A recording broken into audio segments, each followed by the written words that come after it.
Okay. Happy Tuesday. Welcome back again if you were here earlier.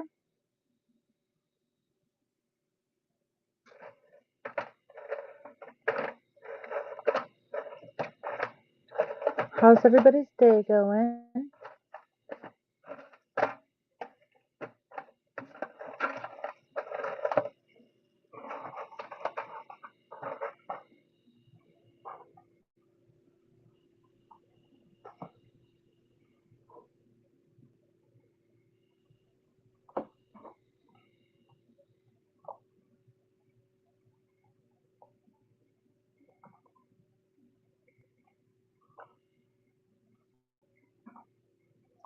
How's it going? How's it going?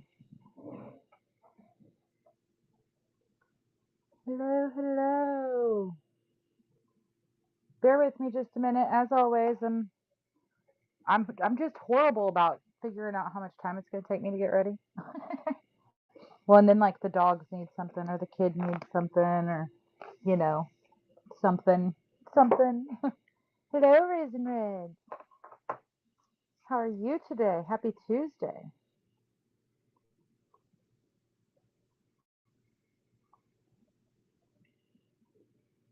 Okay, give me just a minute.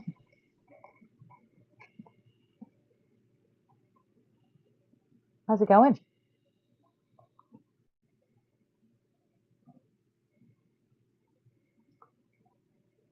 All right, let's get some music on.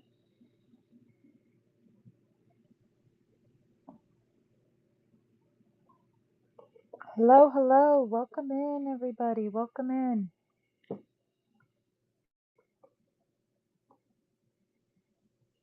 I can't find my favorite tarot deck. I'm kind of sad about that. I'm doing good, thank you. Doing very good.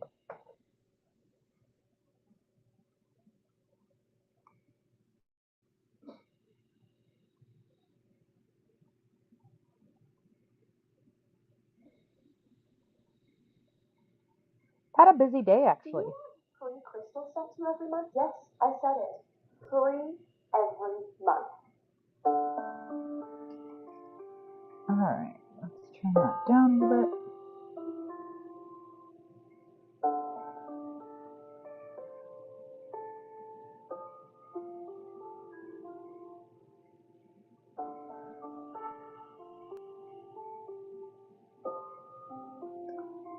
I'm gonna look in here.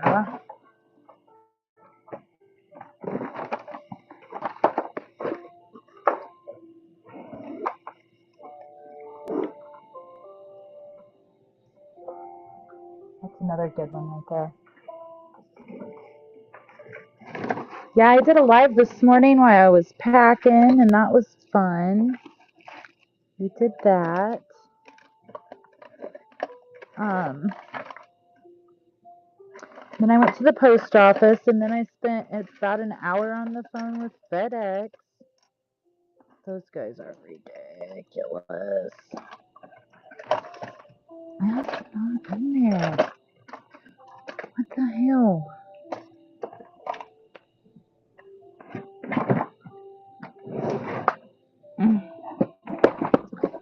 That's okay. I actually haven't had my tarot cards out.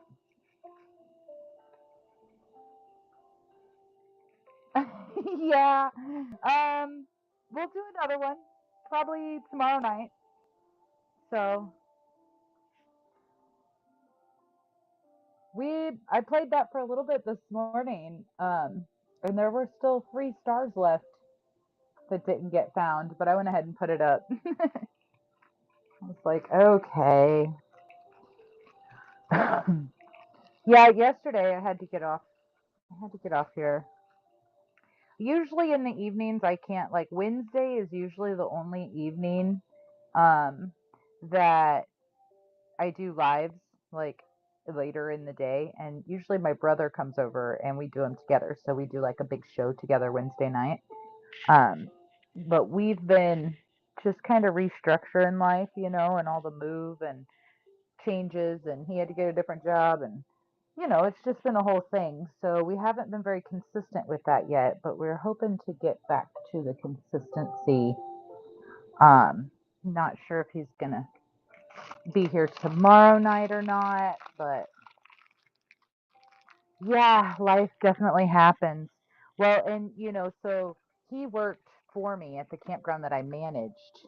And then when it sold, which that's a whole big long story, but he was he did not stay. He tried to stay. He toughed it out for a few weeks and he was like, I can't do this. I gotta go. Um, so he had to find a new job, and his little wifey is pregnant, and she's due in November, and so it's just been kind of a hectic few months. But I haven't got my favorite tarot deck out since we moved, and I thought I knew exactly where it was, and I went to get it to do this, and it's not there. So I do not even know where it's at, which makes me kind of sad, but I'm sure it'll turn up. So this is just a standard Rider-Waite tarot deck that we're going to use today. And let's get some cleansing out here. There's our selenite slab. And it does. Life.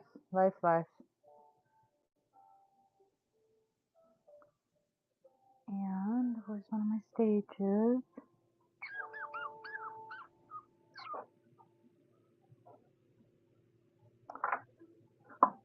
Yeah, Fridays I try to do a show, like a game of some sort.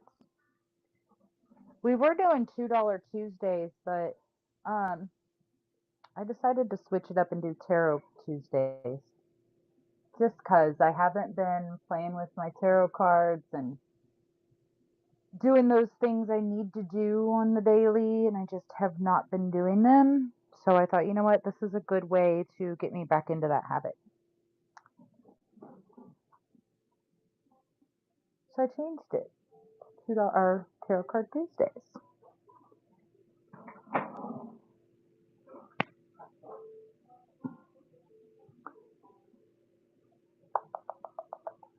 Well, I might have to go get one of my big smudges. I thought, oh, here. There it is.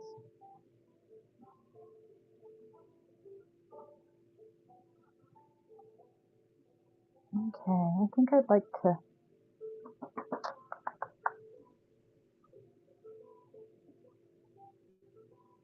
Hello, everybody. Welcome in. We're just getting set up. We're not quite going yet. Hello, follow my voice. Happy Tuesday. I'm missing a lighter. I need a fire starting device, you guys. Oh my goodness. Okay, I gotta go in the other room to grab it. I will be right back. Please make sure you read the show notes. And check the bin, and I'll be right back. Well, I'm actually going to take you on my headset, but I think it gets kind of robot-y as I walk further away from the rock room. It starts doing weird stuff on you guys. Okay.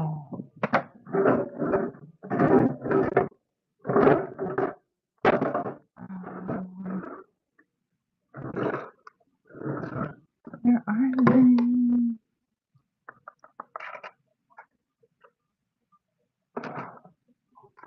Oh, there's all my Valentine's Day stuff.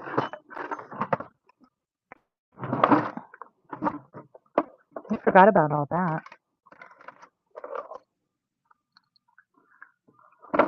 Oh, look, there's more Valentine's Day stuff. How fun. I forgot what I was looking for. Looking for a fire starter. That's what it was. But it was also... Nope, not in there. Hey, these are cool. You guys are fine. You're fine.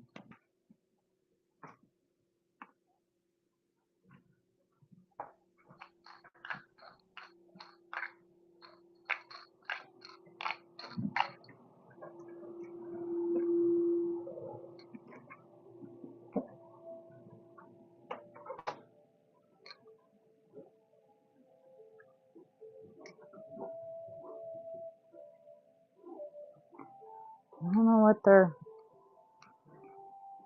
yipping about. Hello, Rebecca. Check these out. I found those while I was looking for a lighter.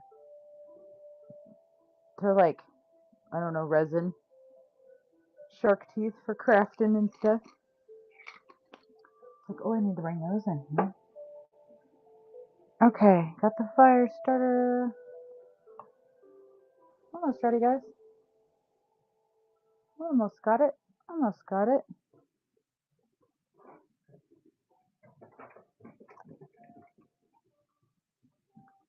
Alright, I'm looking for a candle. Let's do black for protection, shall we?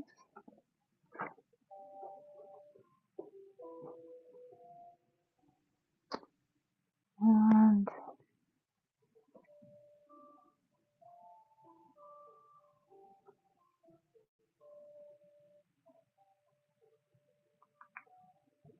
this will work. It's not my usual.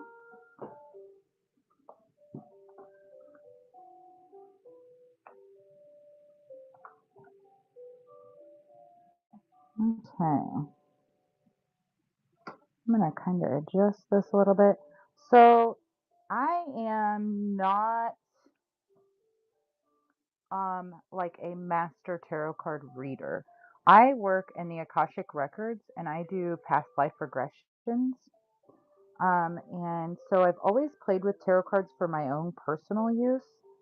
And what I've found is that if I do the tarot cards while I'm in the Akashic Records, it just amazes me how relevant it is, how relevant that information is.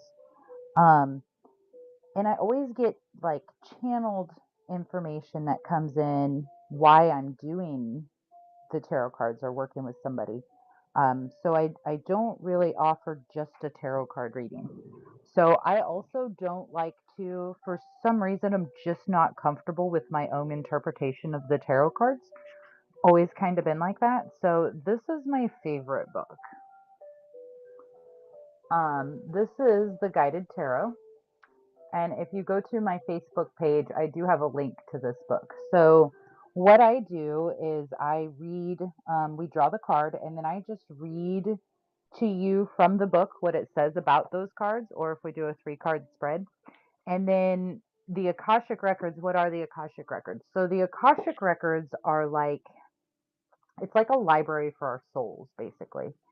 So it is all of the past, the present, and the infinite possibilities of the future. That's where every thought, deed, action, and memory resides. So, um, our soul family and our ancestral line, both on the soul family and in this earthly realm, they tend to also join us in the Akashic Records to provide information. Um, so it's kind of like in the bigger picture, right? Like you have, some would say, like source or creation, and then below creation is the records of everything. And so we go to the records to get different perspectives of different things in life.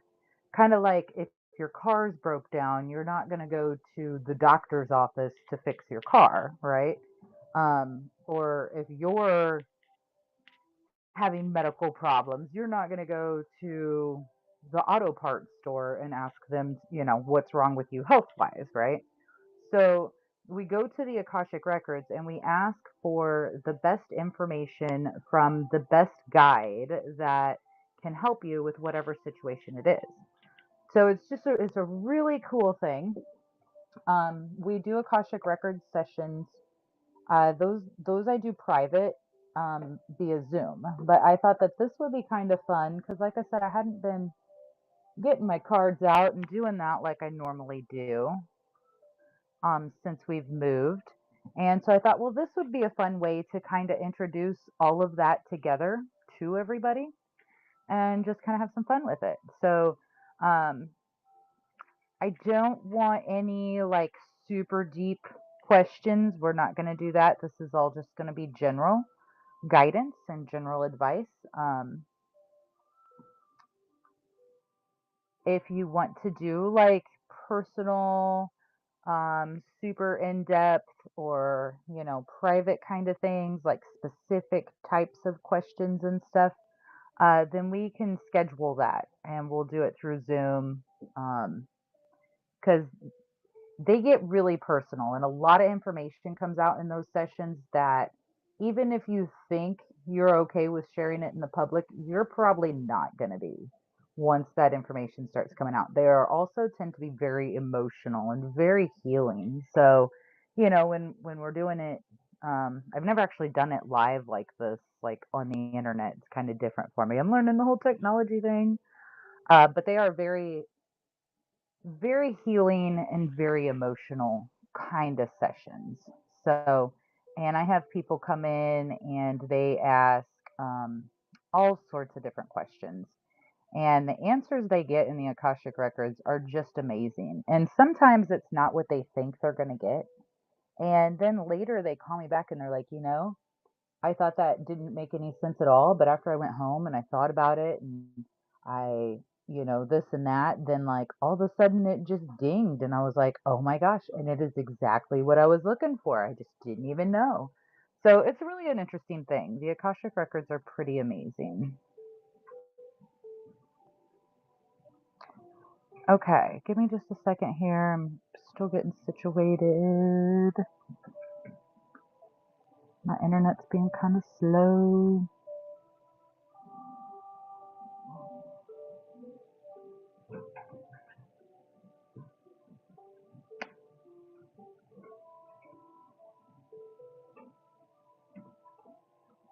Okay. Go. Any sound there? I do have a handful of tarot decks. I always like to keep them on hand for people if they want to buy them. If you want a tarot deck, just let me know. I did not put them in the buy it now. And this is an oracle deck. These are cool too. It's a little different than tarot.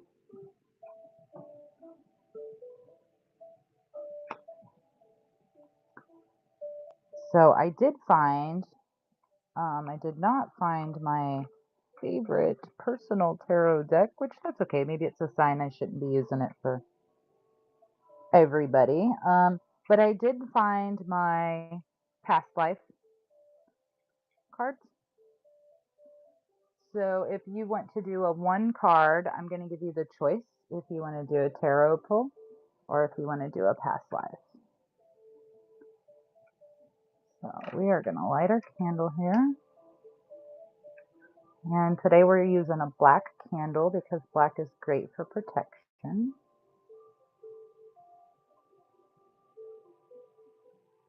Just drop a few drops down in there, try to keep it standing up.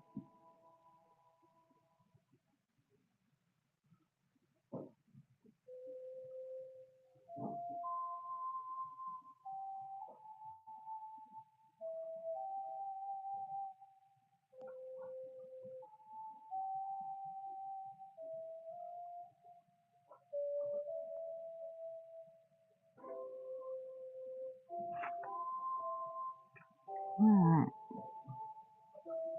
Now we're getting situated.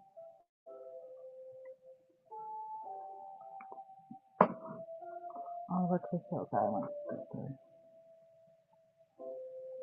Okay, I'm going to grab one of my selenite wands.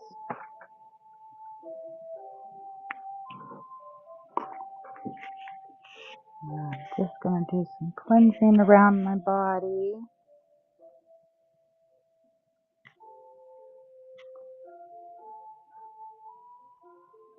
I'm making a mess, dropping selenite chips all over me.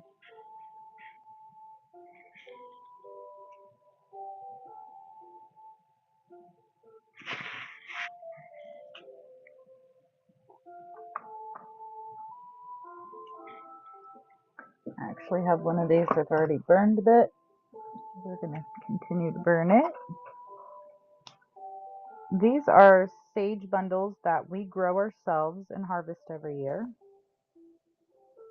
I personally like to use purple sage. I feel like white sage to me is very, very sacred, and it has a very specific purpose. So I don't like to use white sage just for everyday cleansing. I think it's a little bit too strong. I like the purple sage. It's wonderful.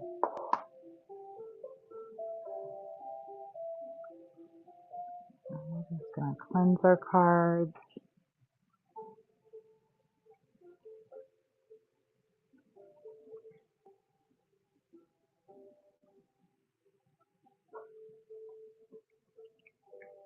I like to cleanse both sides.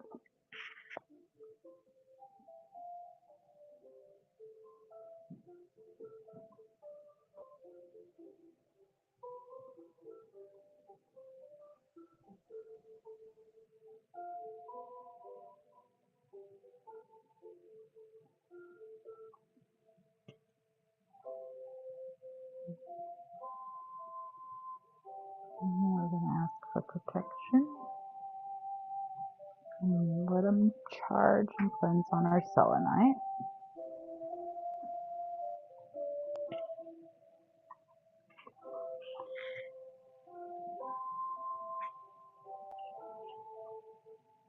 And we're going to do our tarot cards.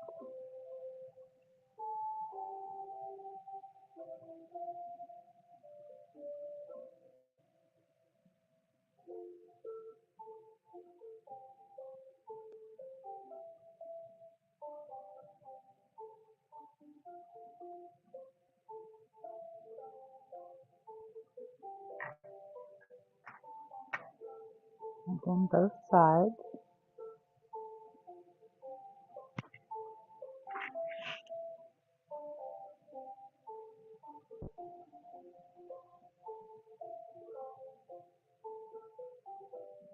And there's so many ways you guys can do all this. This is just kind of the way I've always done it.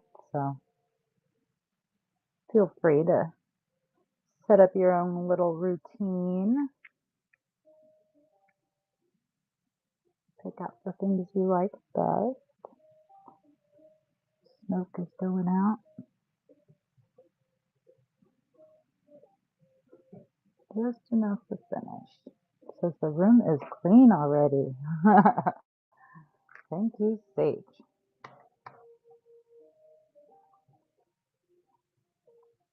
I keep enough selenite in here. It should be clean. That stuff should catch anything that tries to come through.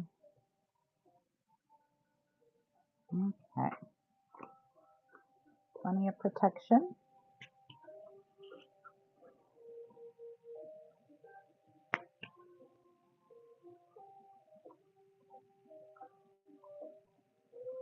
Okay.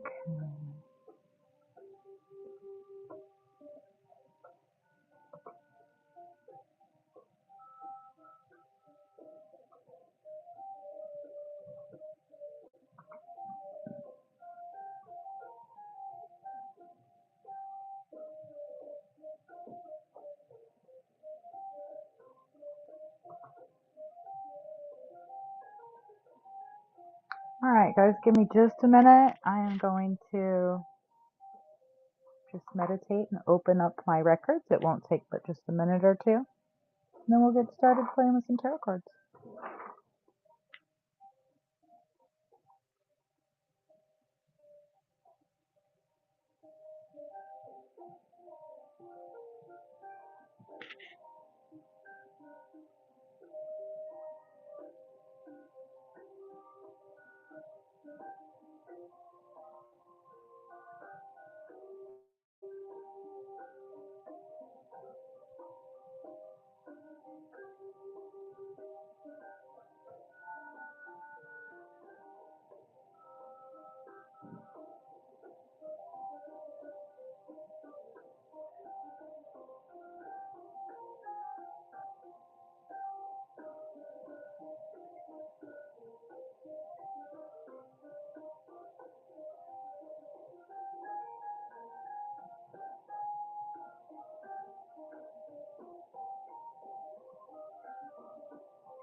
Okay, guys. So one thing to note is I'm opening up my Akashic records and I am asking that in my Akashic records, it gives you that my records will give you the best guidance as necessary. So I am not opening your Akashic records in any way, shape, or form. This is information that's being channeled um, from my Akashic records. So my guidance, my teachers, and we are all connected. So if you'd like to open your Akashic records, we can do that. That's going to be a little bit different. But that is not what we're doing today. Hey, thank you so much. I've seen somebody purchased one of my on our way to 1,000 sales. I appreciate that. So let's just light this again because I love the smell.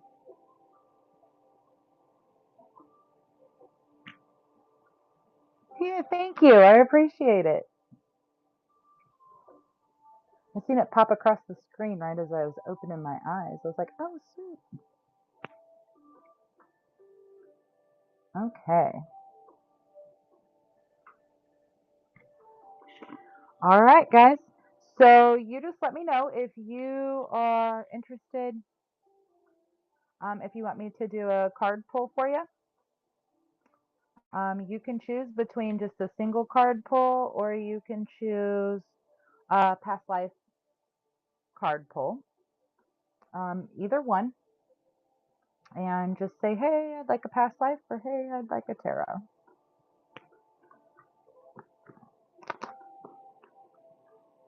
Let's start today with just a general card for everybody. Just some great guidance for everyone involved, for everybody joining us today. Hello, Robin. So these are tarot cards. So a one card tarot card pull is going to give you just some general guidance. And I'll show you an example of a past life card here in just a second. So this is going to be just a general guidance for everyone that is working with us today and hanging out and participating. We are just looking for just some general guidance.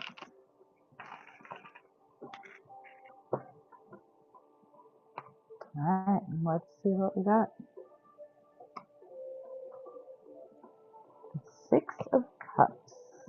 Ooh, I like cups. Cups represent water. They represent water signs in astrology, Cancer, Scorpio, and Pisces. Cups are symbolic of emotions, feelings, love, and intuition.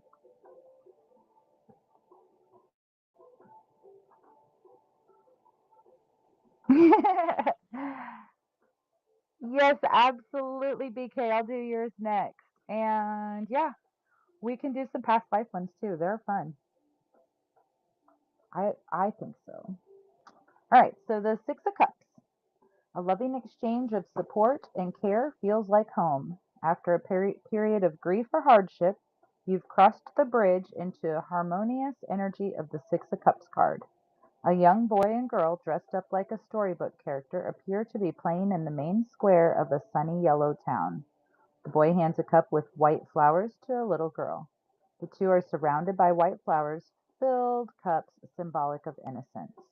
The children, their silly costumes, and the mood of playful innocence all evoke childhood memories and a desire to spend time where you grew up. There's a figure in the background carrying a sphere who seems to protect the children while they play. They are safe and free of worry. So the Six of Cups just wants everyone that's with us to know that you are loved and you are supported. You are protected and you are not alone. It is beautiful. Thank you. And like I said, I just, for some reason, have never been comfortable with my own interpretation of tarot cards. So this is the book I'll be reading from you guys today. It's super cool. I'll be reading to you just the basics of it. If we do like a 3-card spread, then I'll read more to you about that. And then I'll also throw in there just my insight. So let's do just an example of a past life. So let's do a general just for everybody involved,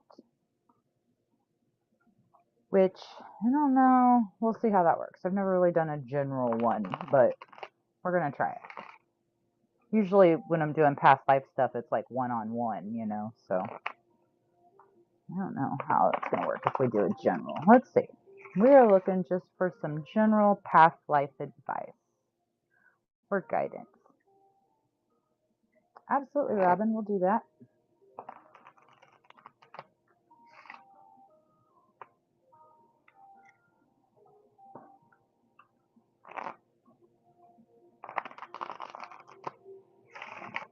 All right, let's see what we get. And so if not advice, we'll do, like I said, I've never really done it for more than one person. So we'll see what it says. It'll be a good example, even if it's not relative to the entire group. Knighthood, that is kind of relative to the entire group. So knighthood, now this I'm not going to be reading from a book. So to me, with this card coming out in our past lives, it reminds us that we are all a soul family. We've all been together and we've experienced other lives in our past. Part of our journey here on Earth now is finding those soul tribes and those people that you're supposed to, you know, become brotherhood with. For that's just the word that comes to mind. It could be sisterhood or humanhood, you know. But finding that group of people provides a great deal of strength. And in the past, that was the key. You know, you were not able to survive, you were not able to thrive without that network and that community and that tribe of people. So it's, to me, that says for a group of people, it just kind of is a reminder to everybody that, you know, you do come from more, and there is a network there for you, and you are stronger when you are with more people. By ourselves, we're just not. You know, it takes a team, it takes more than one person. And it's important to find those people that have your back, that are going to protect you, that are going to stand up for you no matter what. And don't just let anybody into your circle. Not anybody is allowed in your circle. Not everybody has good intentions, and not everybody has good intentions for you. So be mindful, know you're protected, know you're safe, know you're cared for. And those two kind of also go hand in hand. That's pretty interesting little spread there. I like it. I like it. What do you guys think? So that's kind of the concept there. Some of these cards, there's like a whole variety. So some of them talk about something specific. Some of them talk, you know, they're just very basic. Phobias, something you could have been scared of. And it's amazing when we pull these, the information that just gets channeled to me that I describe, and you know, whatever just blurts out of my mouth, because that's really how it happens. It's just like all of a sudden those words are there. I don't know where they come from, but they just always are pretty relevant to what's going on in your world.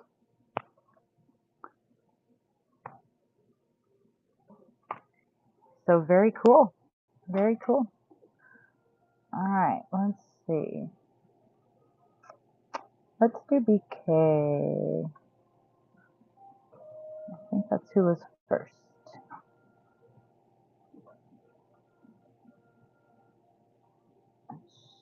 A tarot. You got it.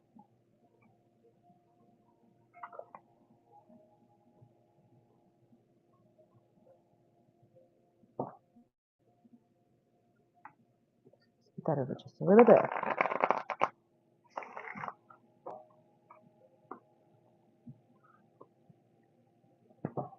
All right, BK, so we are just going to ask the universe for some general guidance, just the best advice that the universe has to offer for you today in this world, in this life, in this time. Something that's going to be relevant and helpful. And we are just looking for the best advice we can get for you.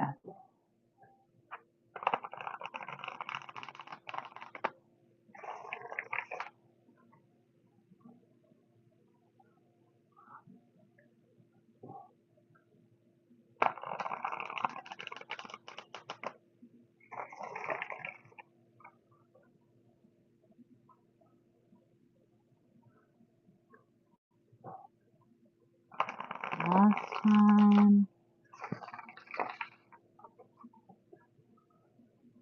We're going to pull the card off the top.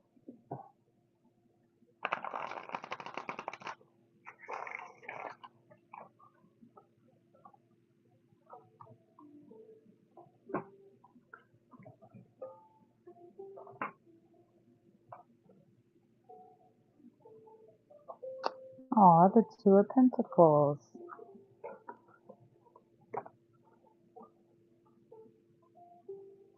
I love Pentacles. I love them all. See, there I go again with the with the I love it. And they are relevant though. They all are.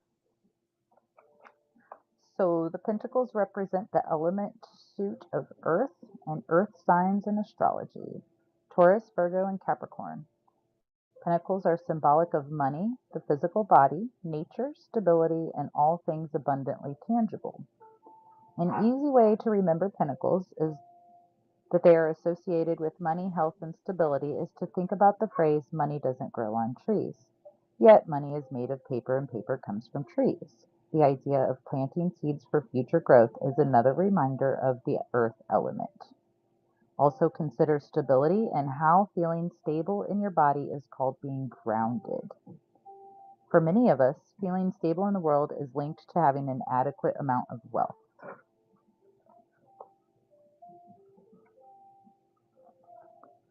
So the Two of Pentacles. The Two of Pentacles represents balance and stability, and it is the number of harmony. Achieving balance is possible when you focus on prioritizing what is most important. You are at the point in your personal development where you feel ready to integrate important life changes and achieve the sense of balance shown by the Two of Pentacles card. The figure in this card is holding the Two of Pentacles connected by an infinity loop, signifying that one directly affects the other. He stands on one foot as he attempts to balance these two energies. Behind him, two ships navigate turbulent waters, representing the struggle of the past to find stability amidst emotional upheaval.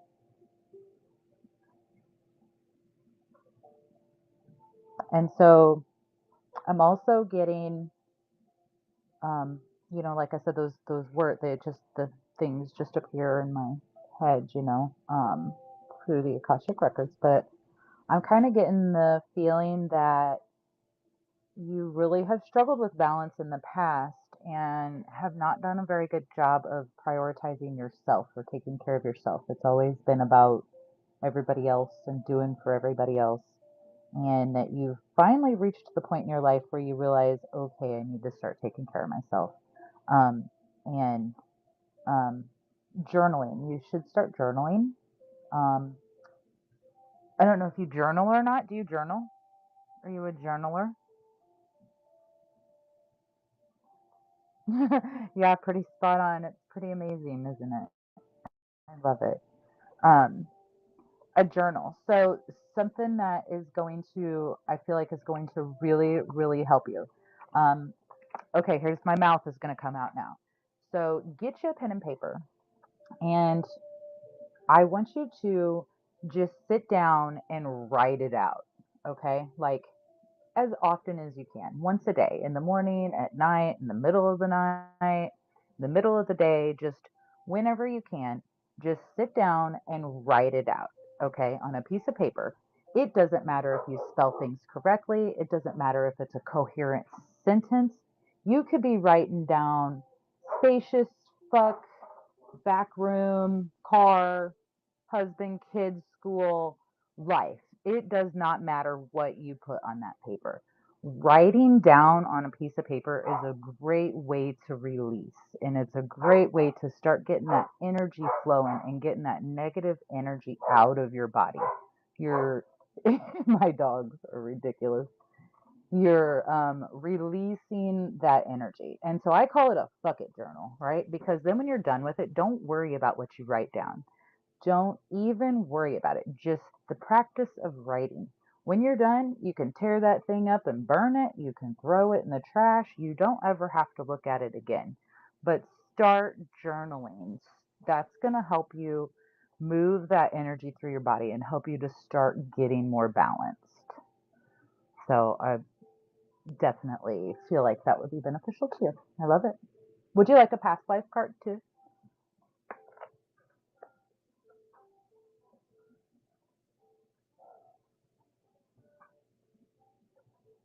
See, perfect. There you go. There you go. Yeah. Yeah. Just write it down, you know? And I mean, it can be happy thoughts, it can be sad thoughts, it can be mad, it can be anything. Just start getting that energy moving through you. Start releasing that stuff. Get that balance, girlfriend. You got this.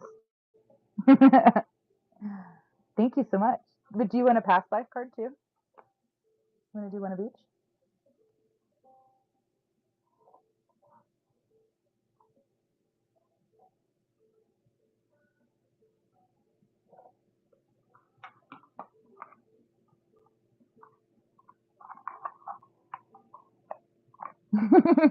It's okay to say no, but if you want one, I'll do it. So a lot of times people ask me why. Why would you want to even, you know, consider doing that? Or like why would you do a past life anything, right? Well, what happens is we are everything that we've ever experienced, and we come to earth to experience all things.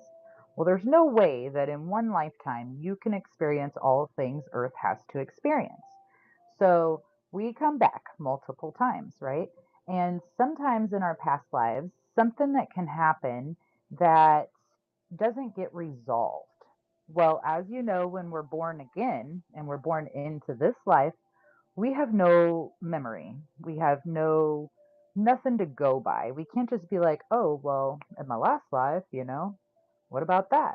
Because we are born without that. So getting into the Akashic records and looking at your soul's record and looking at those past lives, a lot of times it can bring up something that is having a imprint on your soul that is affecting your current life.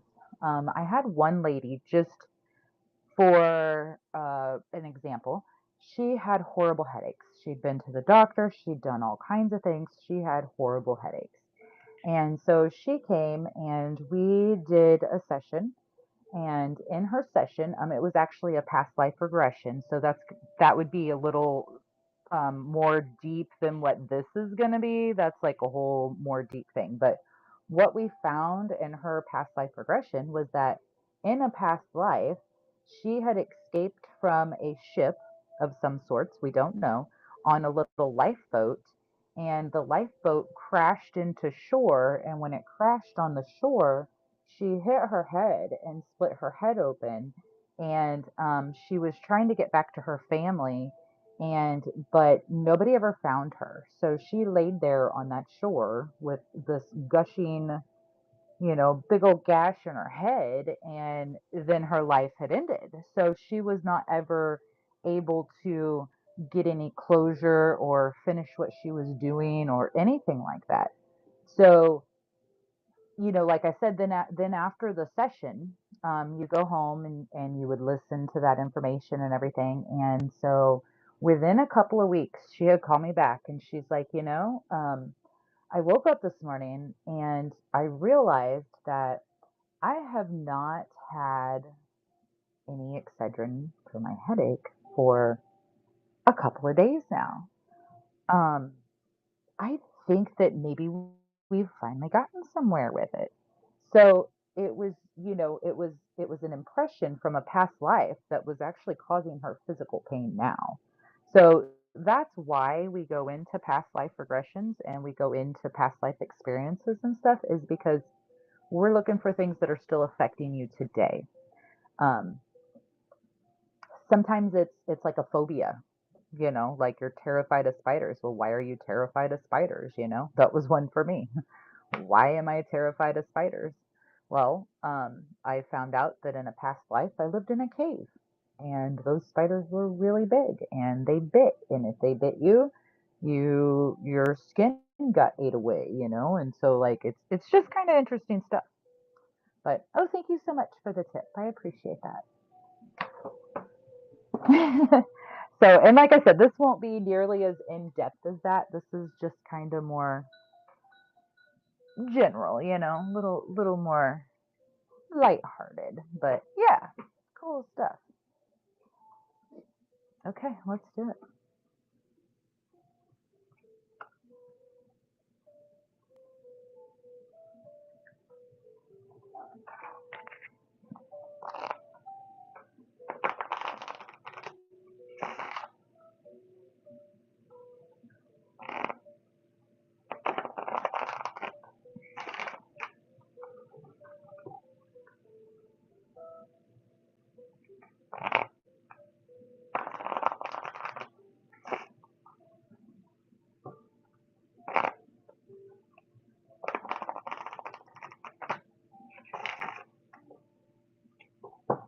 Okay, one more, and we're gonna pull from the top.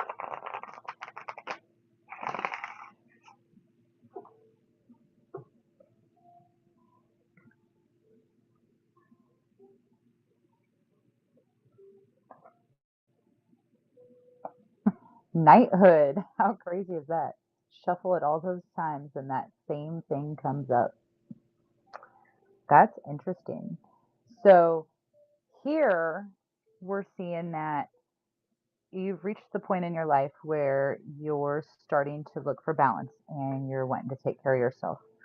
Where does that come from that you have not taken care of yourself up until this point? Well, I would guess, based on the knighthood card, the correlation of the two is that in a past life, you were probably a caretaker. You were responsible for caring for somebody else.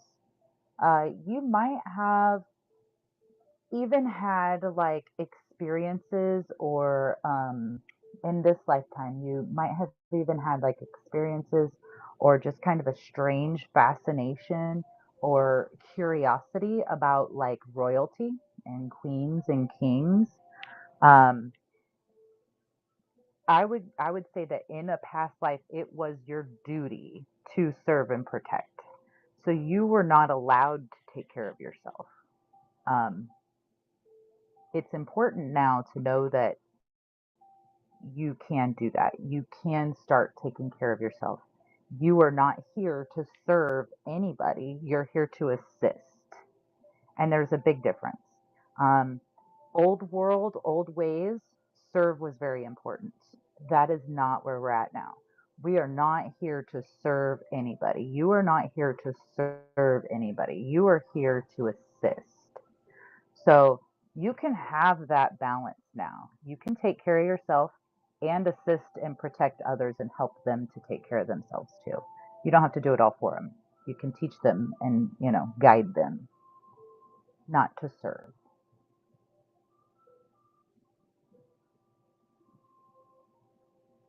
And I'm here in journaling again. So make sure you get that journaling going.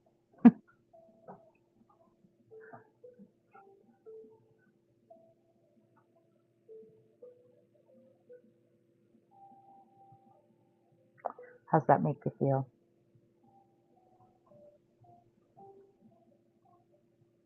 See? There you go. There you go. Yep. Pretty cool stuff, isn't it? I love it. It always amazes me every time. And sometimes I'm like, well, that's weird. And then they're like, no, but this. Every time. And I get goosebumps all over. And yes, yes, ma'am. You do not have to serve anybody anymore. You just find that balance. Love it. Love it.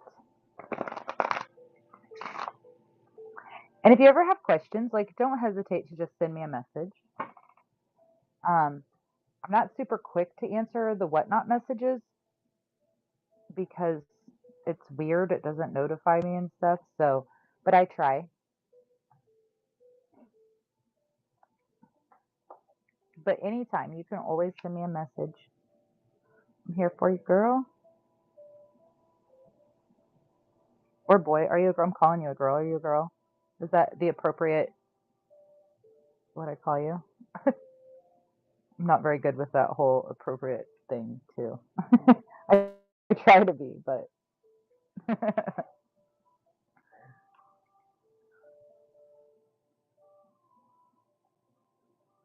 Okay, let's see.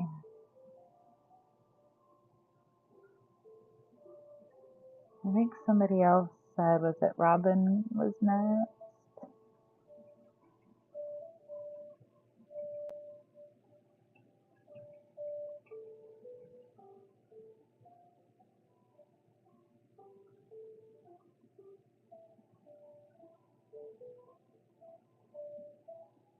I think Robin was next. If I missed somebody, just say something again. Hey, that's awesome. Congratulations. I've been with my other half for like 17 years now. It's kind of hard to think back to like life before that, isn't it? It's like, wow, like what did we do before we were like together? Rainbow got a 3 pull, or Rebecca? Okay, cool. We'll do that. 57. Yep, I'm 40. How old am I? 43, I think. Yeah, 43. I'll be 43 in October. I think I'm still 42.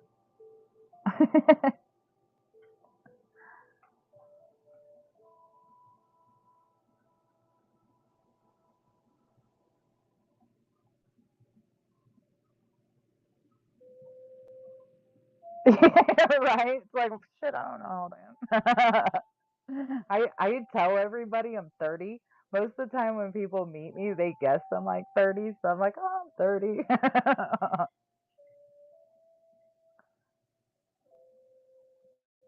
That's so cool, Raisin. We actually are not married, so I totally understand that.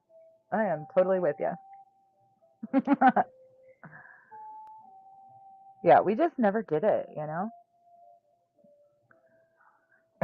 Okay, so 3 card spread.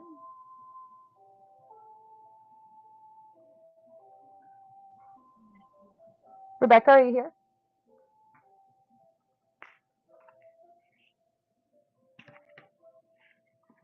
Red Pal.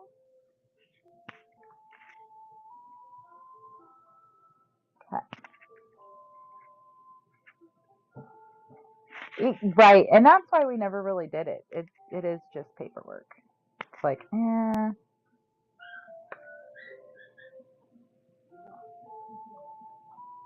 uh-oh, sounds like dad's home, and then dogs are up to no good.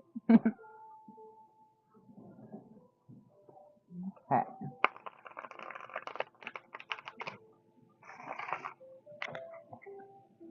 They've kind of been turds all day. The neighbors are down here, and they're not usually down here.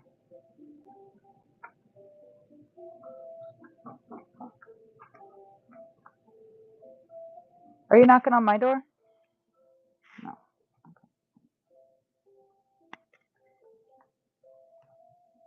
Okay, we're just going to move these for a minute.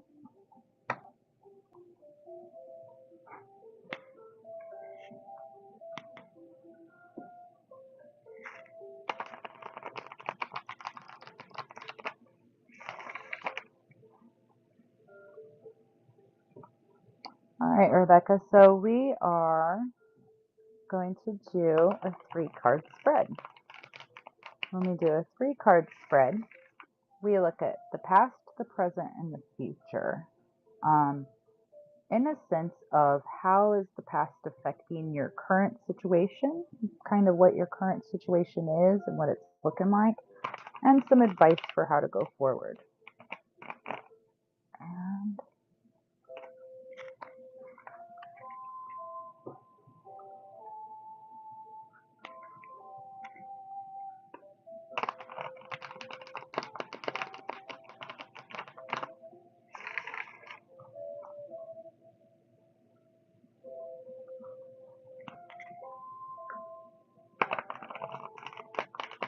we are looking for the best information we can get for you today, and just in a general form.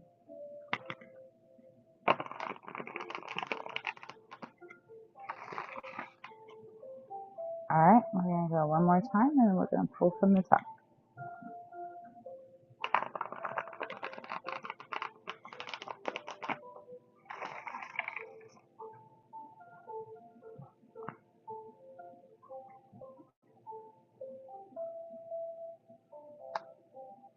So we've got the 7 of Cups,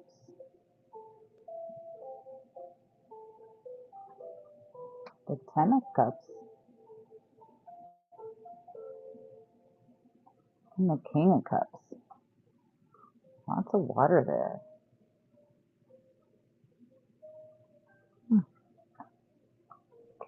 Love it. That's interesting. Okay, so we are going to start with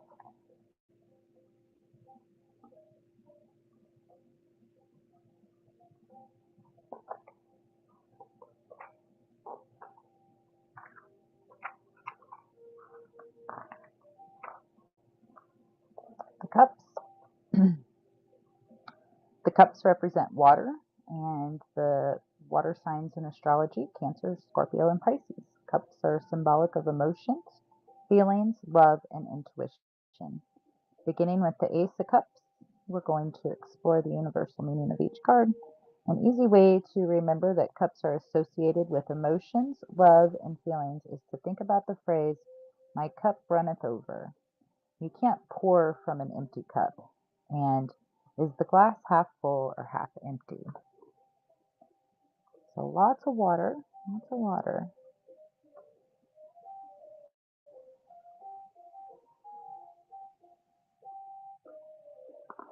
So the 7 of Cups.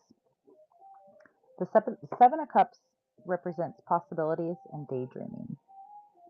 The number 7 is, in numerology, the number that can be associated with contemplation.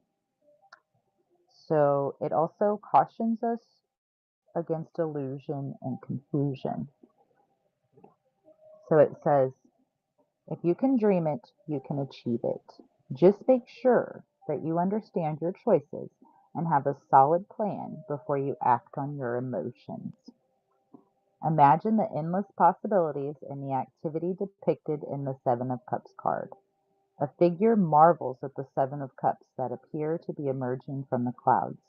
Much like those shown on the Ace of Cups and the 4 of Cups, there are gifts from the divine. These are gifts. They are earthly dreams of figures who view them. Each cup contains a different dream, including wealthy, victory, love, wisdom, passion, fantasy, and power.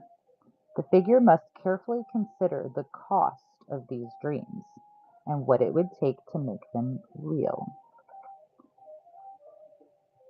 So this is what we look at in the past. So this, to me, in that reading, is saying that in the past, you had a tendency to maybe act upon your emotions a little more than thinking out and planning ahead what you were going to do and what that was actually going to look like. So we're going to move on to the 10 of Cups, and then we'll kind of put this all together when we're done.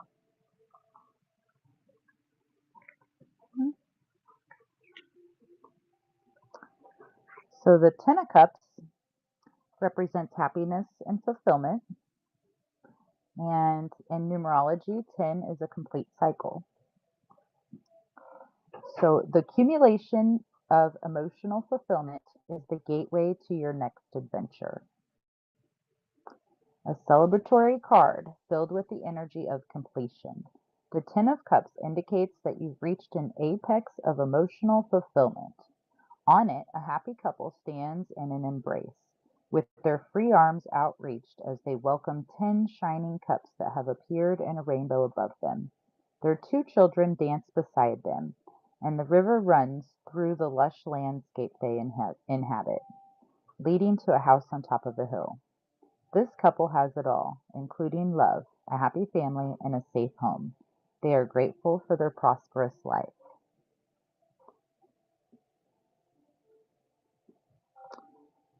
It says, if there seems to be a disconnect between you and your partner or other family members, you have the opportunity now to turn this situation around.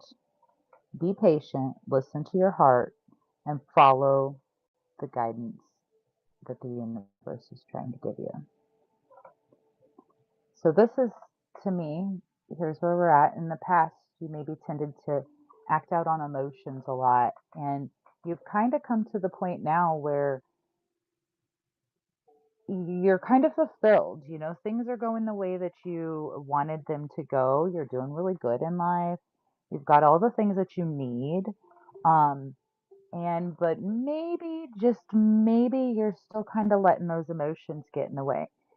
You're right there. You can change that. Your gateway is open. Your next adventure is going to be amazing. And just follow your heart and remind yourself,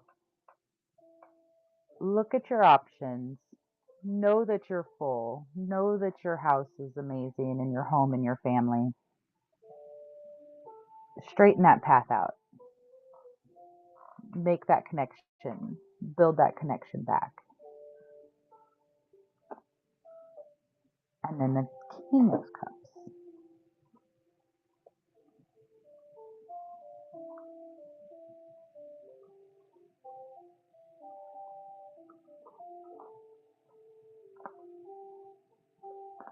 I'm kind of hearing, before I go to the King of Cups, I'm kind of hearing maybe it's almost a stagnant feeling.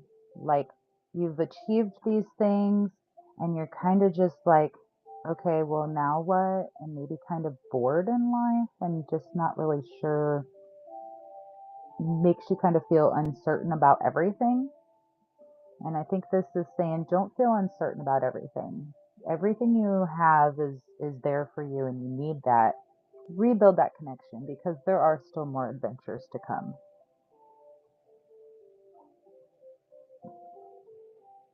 All right, so the King of Cups. The King of Cups represents emotional stability and empathy. It cautions us to not be unreliable and to make sure we have set boundaries. It's an elemental key combination, fire and water. Fire signifies the king's connection to action and leadership, while his place within the suit of cups gives him a connection to water, which represents love and flowing emotions. The King of Cups. Masculine energy of taking action from a place of compassion and love are upheld within the King of Cups. In tarot, kings are the masters of their suits, representing stability, authority, and healthy energy. The King of Cups represent the element of fire and water, which exists in harmony without overpowering one another. The king is seated on a concrete throne and appears stable despite floating in the water. The ship in the background symbolizes taking action for himself, but also on behalf of all the passengers aboard. He is able to navigate emotional depths without allowing the waves to drag him downward. Many people rely on the king. He is loving and empathetic, and intuitive in response to their needs. It says you may doubt your own ability to lead while others are looking to you for guidance. There may be confusing communications in the near future or recent hurt feelings. Try not to take it personal.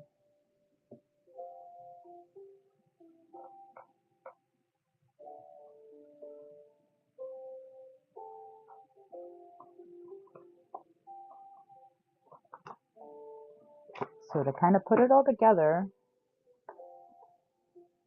to me it says you've learned how to work with your emotions. Sometimes they still get in the way a little bit, but don't doubt yourself. You know what's right. You know what's right in your heart. You know it needs to be done for you and your family and everyone around you. Make sure you're setting boundaries and go on that adventure. Go do those things that you want to do in your future, that you want for your future. You know what that looks like. You can do it. Like, don't let your emotions get in the way.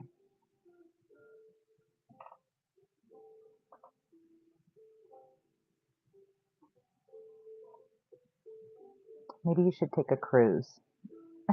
I'm hearing you need a vacation.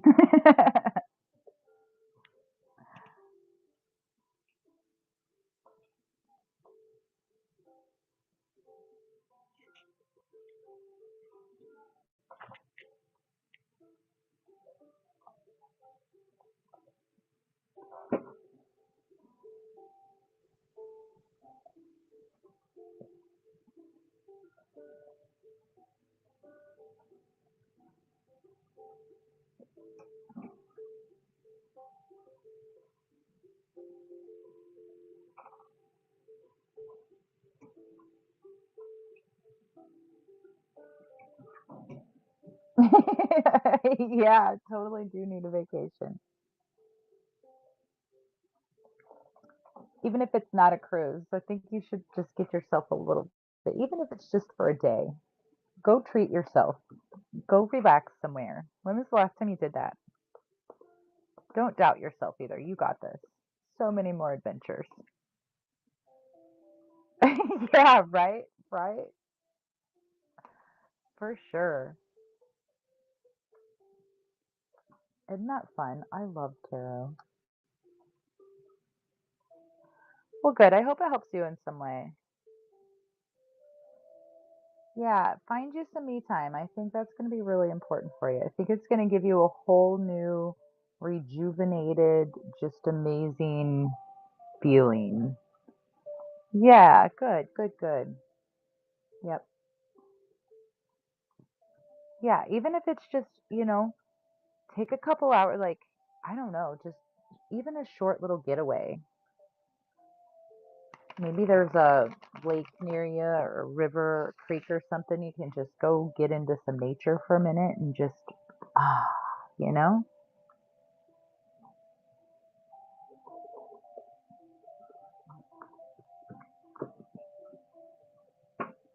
Would you like to do a past life card also?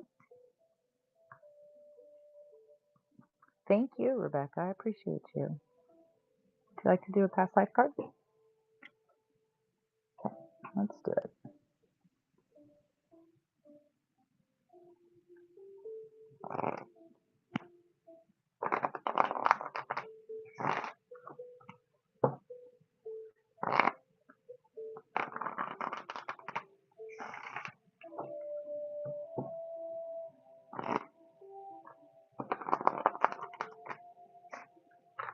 Whew.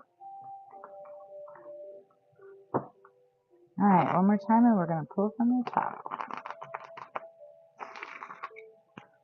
If we get that same card again, I'm just going to be mind blown. All right, let's see. Persecution and Inquisition. So what that says to me um, is that, so in your reading we were talking about your emotions and how you often let your emotions get in the way, and you kind of struggle with being confident in yourself. What says what this says to me is that in a past life of yours, um, you were not allowed to express your emotions. decisions. You were not allowed to make decisions. You were persecuted. Um, you like if you would try to speak your mind, somebody would stop you from doing that. Uh, you don't have to worry about that in this life. Like in this life, nobody is going to judge you. Nobody is going to persecute you. They're not going to damn you for making those decisions yourself and for doing the right thing. It's okay. It is okay to have those emotions. It is okay to express them. It's okay to use them. Just don't let them get the best of you. But before you weren't allowed to do that. So in this lifetime, it was kind of an overwhelming thing because you weren't able to before and now you're able to. So that's why they kind of started getting in your way. Your emotions did because you were able to use them when you weren't in the past.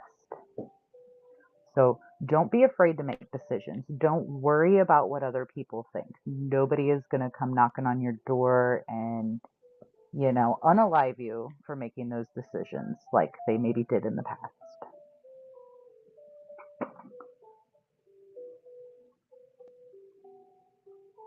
Yeah, it does kind of make sense, doesn't it? Pretty interesting.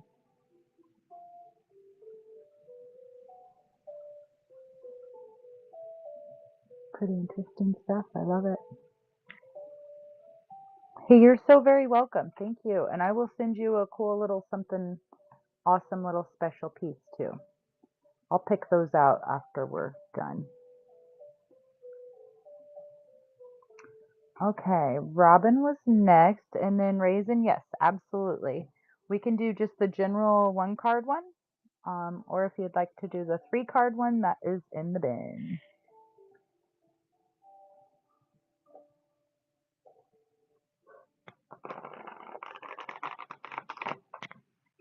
What kind of show are you doing, Mac?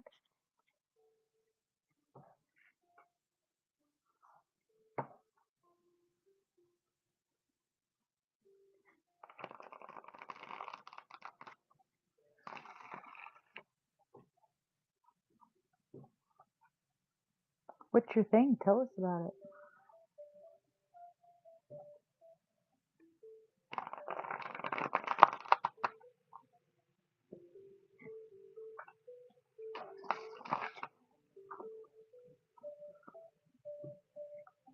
Is that like actually somebody, or is that like a spam something? I don't know. Okay, so we are gonna do Robin Ann. Robin, are you here? Just making sure.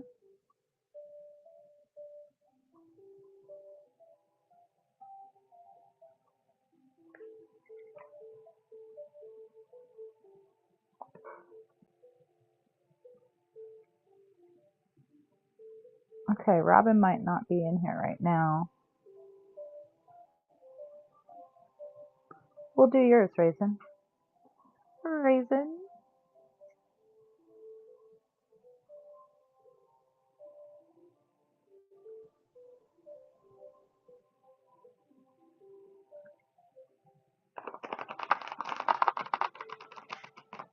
Alright, we are doing Raisin Red. And we are going to pull a general advice card.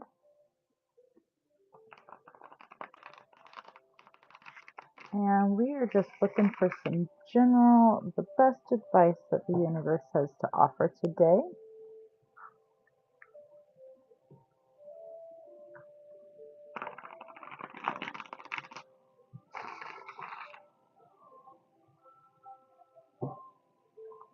And we're going to do one more, and then we're going to pull from the top.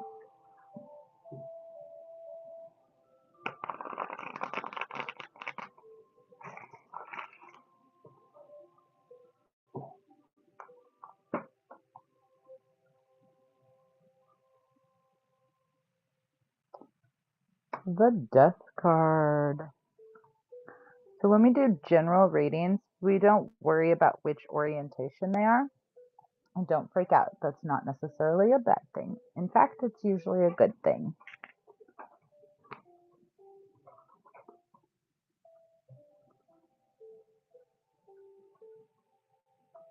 That's my 11-year-old daughter's favorite card. Mm.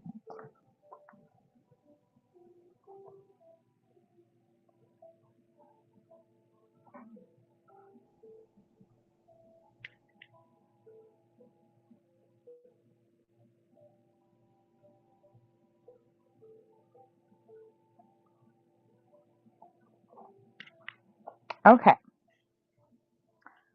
so the death card represents transformation and release. It can remind you to be cautious of clinging to the past or refusing to change. In numerology, it's a number 4, which is connected to the emperor or a position of great influence.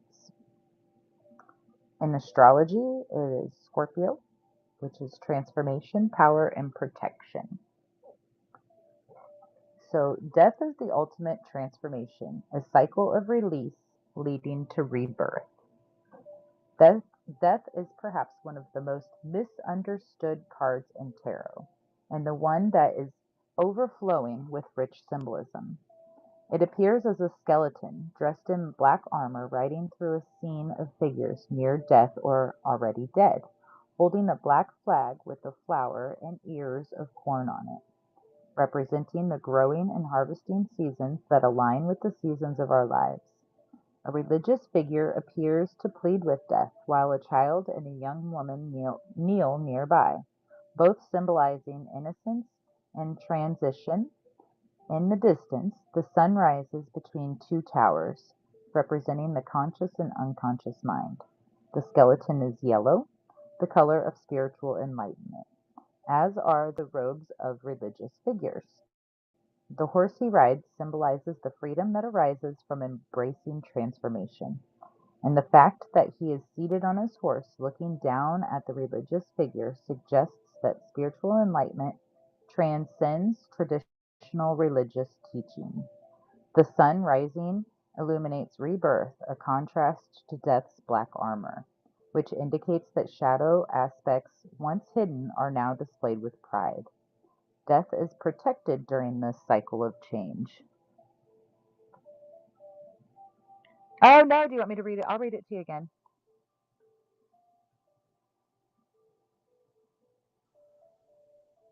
No apology. No apology necessary. The real sun, I will do you next. Okay, so I'm going to start.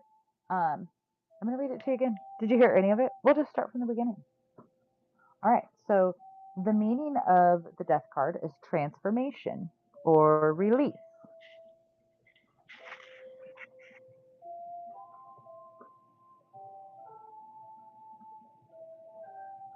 Yeah, no, it's okay. No, I don't think it was a bad omen at all.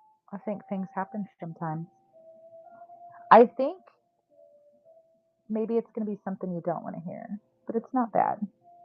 But it is the meaning of the death card is transformation and rebirth, releasing things.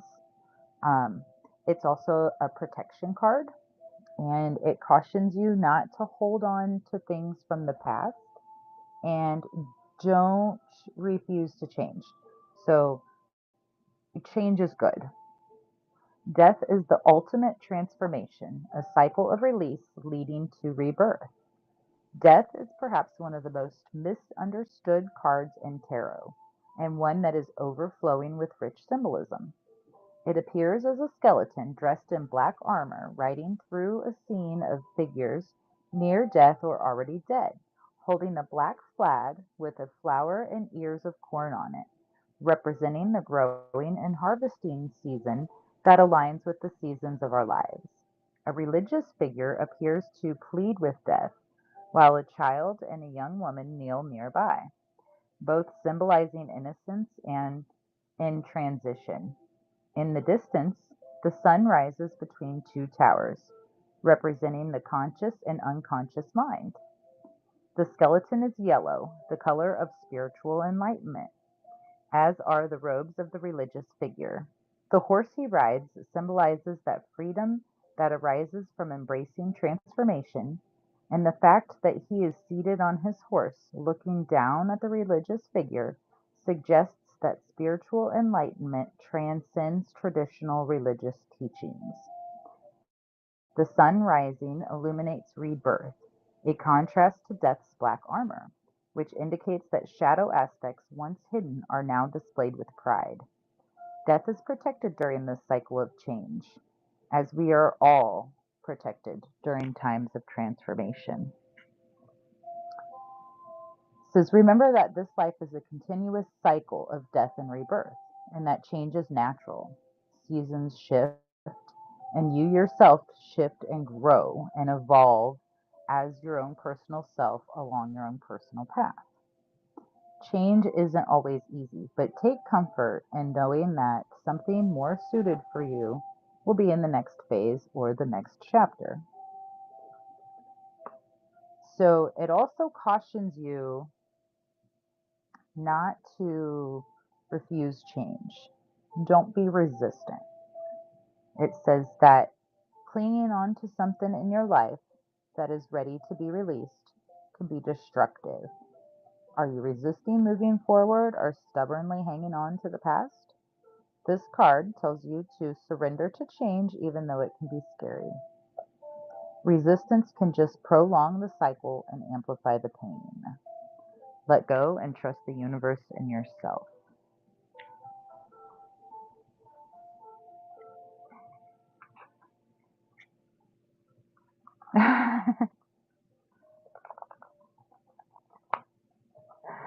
That's interesting, BK. So, Raisin, I'm just gonna tell you what I'm getting, those words. Were you brought up religious, like in a church, like very religious family?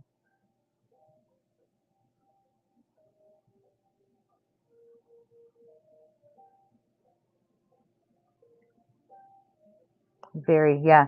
And so, you obviously found me because of the rocks and crystals, and in a lot of religions, that's kind of a no-no, you know. And to me, you get in this card says that um, it's time for you to go ahead and let go of those binding chains that traditional religion teaches. And also to be mindful of accepting other people's belief systems, but keep your boundaries and let go of those things that are holding you back. Just because you heard it in the past doesn't necessarily mean it's true. It's okay to change and it's okay to transform and it's okay to grow and move forward as a person. And, it's okay to even keep some of those beliefs because a lot of us that are on this spiritual journey, we do believe in a God. We just don't believe in it the same way that they teach in most religions. There is a creator, there is source, there is so much. But in my understanding of religion is population and mind control, and it teaches fear and it promotes fear. Um, you don't have to be afraid, and you can learn to communicate and navigate with your family without worrying about losing them because of your different belief systems. You can still have those relationships and just trust the universe and ask for a little bit of guidance helping you navigate those conversations to make it comfortable for their beliefs and be respectful of them because that's important too. You don't have to believe the same thing, but don't be afraid to change, and don't be afraid to sit down and do some meditating and talk to your higher self and talk to your spirit guides and talk to the creator, God, source, and say, hey, please help me navigate these conversations with my family so that we can still maintain good relationships. But don't be scared of it. You're protected, girl. You are protected.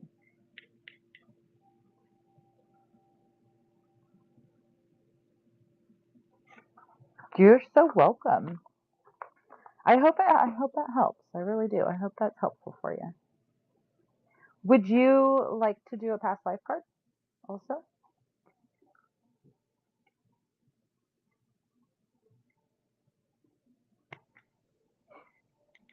Okay, let's do it.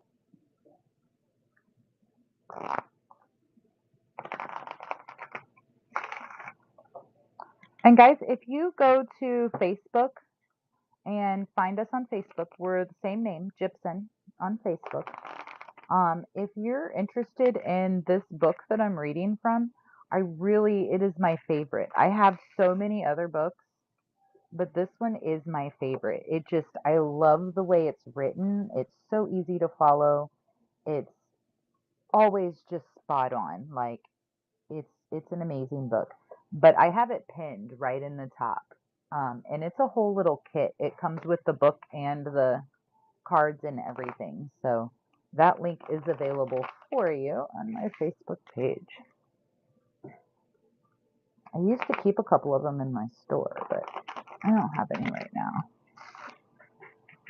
Okay, so we are looking for the best advice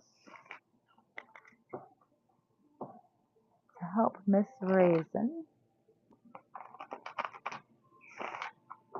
move forward with her best life.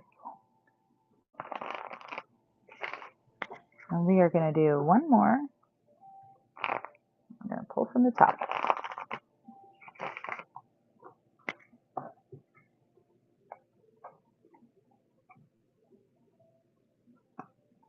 Native American.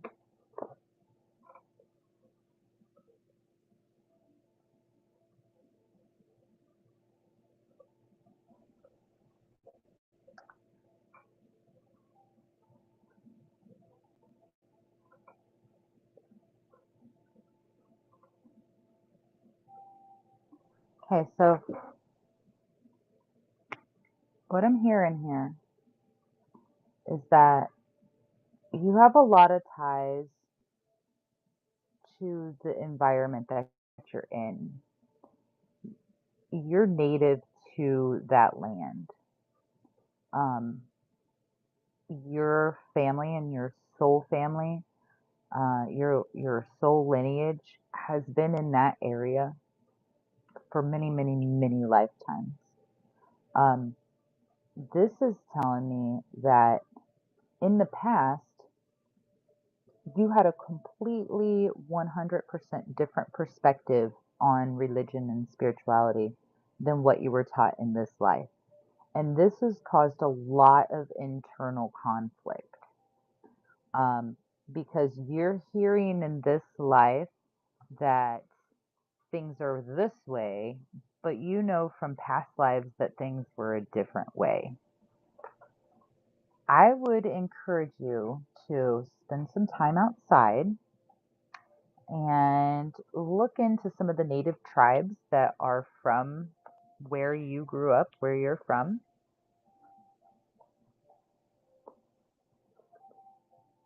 Yep. See, isn't it crazy? I love it. Cherokees, yeah. So look into some of their belief systems, and I feel like that's really going to help you a lot um, with that transformation that you are in the process of going through, and those changes that you're making in your own world, in your spirituality and your soul and your journey.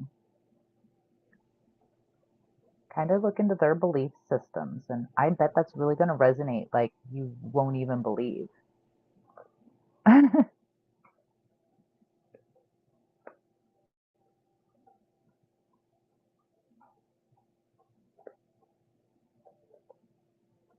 Isn't that crazy?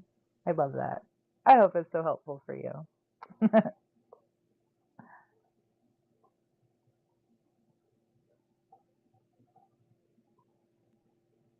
It's beautiful. Okay.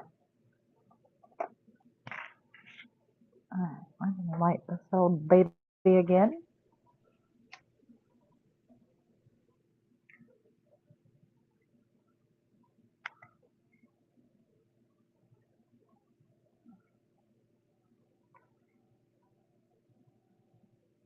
Absolutely. And same thing I told everybody else. Don't hesitate if you have questions to ask questions, or if you ever want to do like a private session and get a little more personal and in depth with some stuff, I am here for you for that. Uh, Send me a message, just anything, I'm here for you, man. We're all in this together. Raise the vibration. Okay, let's see. I appreciate you. Thank you so much. Okay. Is Robin back yet? I know she was wanted one.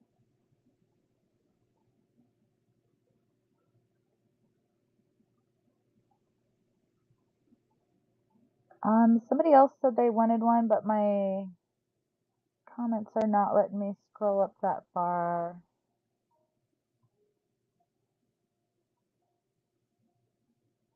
This is actually purple sage. I grow this and make sage smudge sticks with it.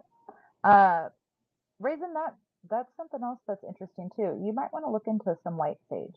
White sage is very, very sacred in a lot of Native American cultures, and it's very powerful and very strong. And I do not use it for general purposes. I do have it and use it for special occasions, um, but it is really not something. It cleanses everything out of the air, and you need to keep some of that good positive energy in your air.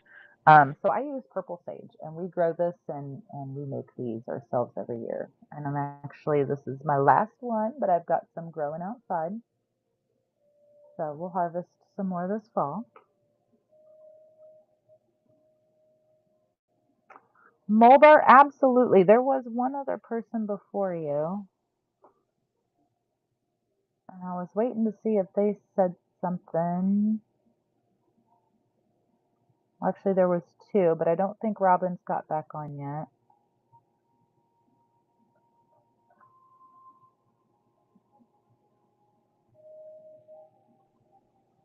I'm horrible with names. Who else was it that said they wanted one other than Robin?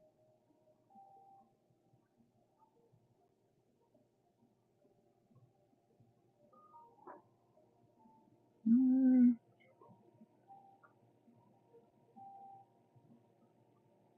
yeah, for sure.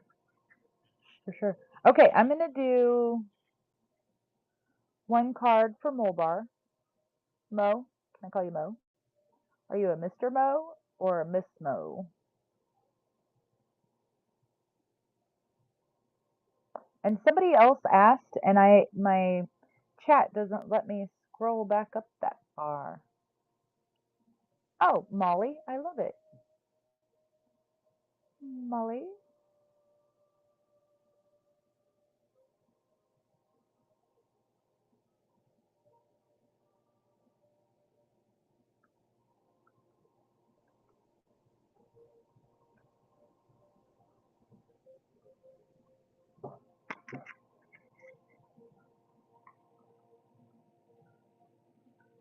Okay, Molly, we are going to do just the one card for you. We're just looking for the best advice that the universe has to give.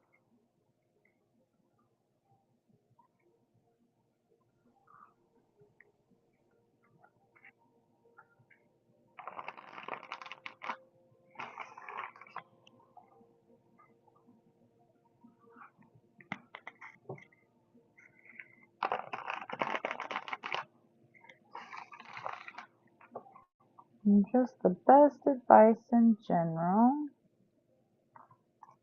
Whatever's going to help your current situation, time, and place. And we are going to go one more time.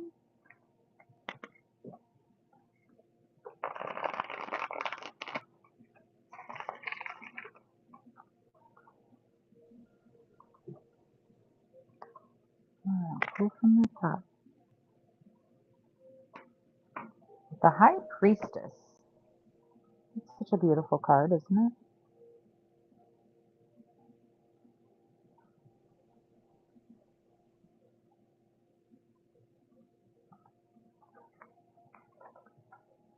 So the high priestess represents intuition and self-knowledge.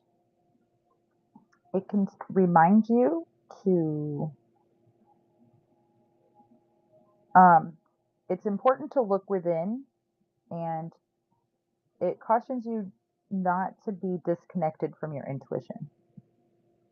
In numerology, it represents number 2, represents balance and harmony. And in astrology, it represents the moon, emotions and intuition. The high priestess, like the moon, sees through the darkness, illuminating what is hidden, reminding us that all we need to know is already within us. Seated between two columns, one light and one dark, the high priestess represents the balance that exists naturally in our dual natures. Her headdress evokes the waxing, full, and waning phases of the moon, symbolizing the progression of seasons of a woman's life from maiden to mother to wise crone. The religious icons she wears and holds include the cross and the Thor, which reflect the popular belief of the time period during which the deck was created, but are also very symbolic of the devotion to her spiritual practice. Behind her hangs a tapestry covered with pomegranates, symbolizing fertility and feminine energy, that obstruct her view of the water, representing emotions. The crescent moon at her feet symbolizes her connection to the lunar power and intuition. Although the high priestess has her back to the water, she does not need to see it with her eyes. She is connected to her emotions within. Connecting to the divine is an internal process. Your intuitive higher self can be channeled at any time by looking within. The high priestess urges you to clear your mind and ask your heart for the answers you seek. The answers are already within you. Says you may be looking for answers outside of yourself, relying too heavily on the guidance of others, or allowing yourself to be influenced by others. This is a reminder to tap back into the source within yourself, even if it feels uncomfortable and unnatural. This is natural. This is you. Listen to your intuition.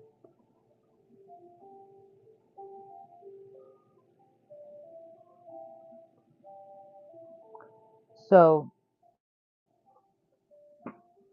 what this is saying to me is that you've kind of lost connection with your higher self and with who you really are. Um, it's time for you to start getting back into that. And so, a great way to do that is just to sit down and go to your heart space. So, your heart space is located pretty much where your heart is, between your breasts and just below there, right? And I like to take my hands and place them there in that spot and just close your eyes and imagine yourself just going down inside of your heart and sitting there. And imagine a big, beautiful ball of light just swirling around you, just all of love.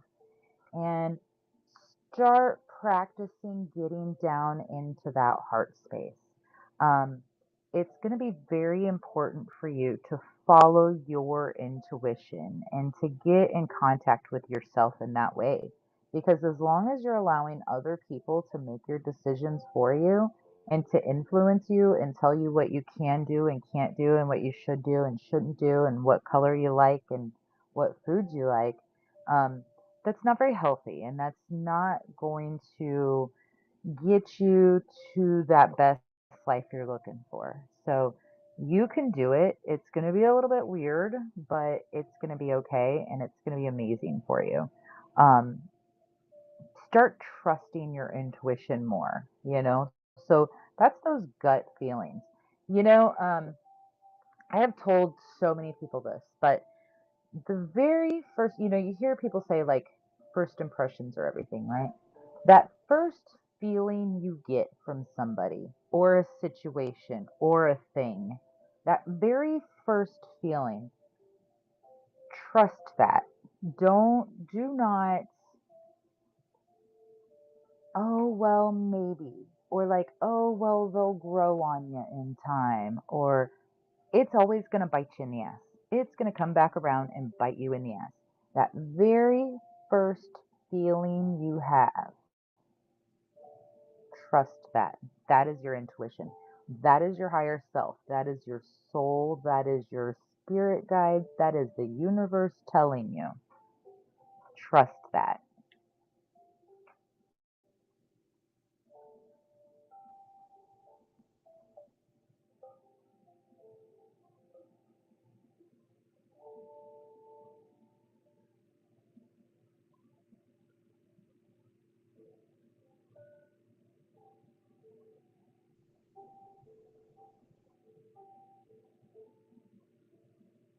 Do you have a hard time with letting other people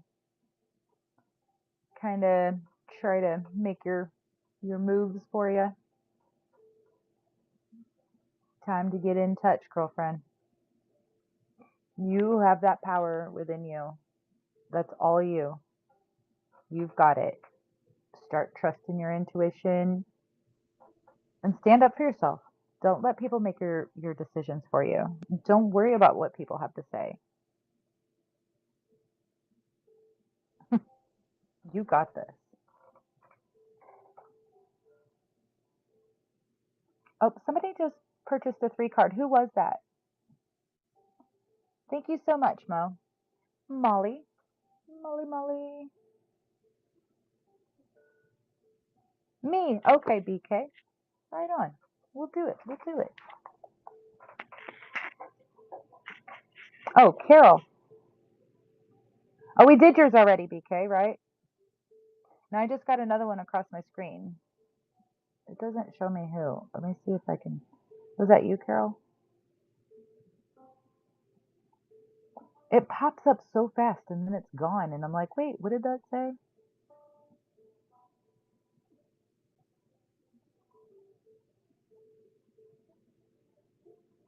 Okay.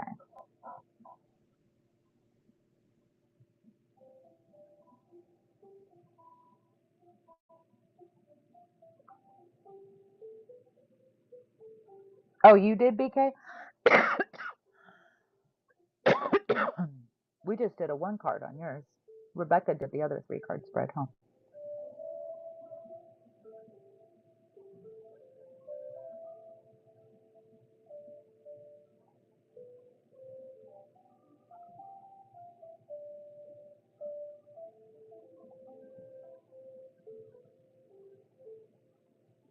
Yep, I got you, BK. Okay.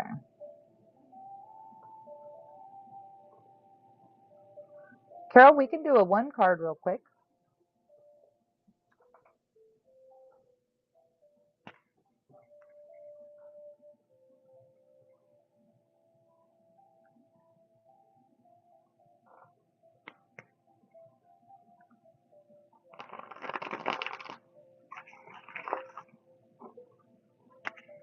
Okay.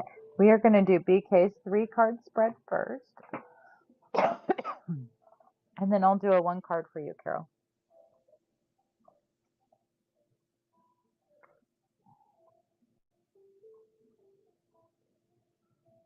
I think I maybe got it a little too smoky, CG in here.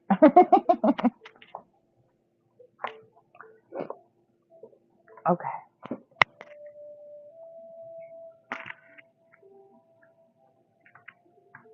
That's okay. We'll do yours and then we'll do Carol's. And then I'm probably gonna go cook some dinner. And then we might do this again later this evening because why not, right?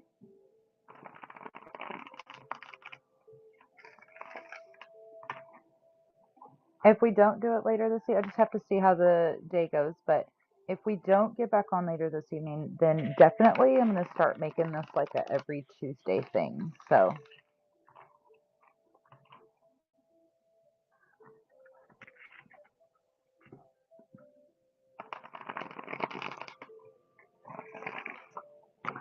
okay, so we are looking for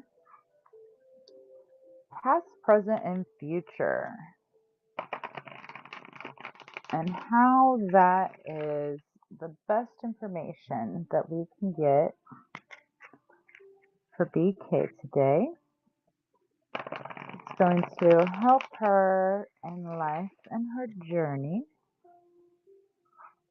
and what we need to know.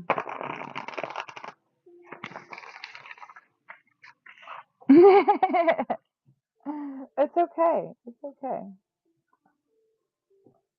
And you guys, if I made you cry today, I'm sorry. I tend to do that to people sometimes.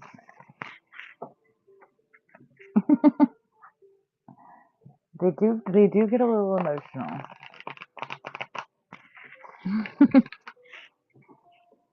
All right, we're going to do one more and then we're going to pull from the top. Ooh.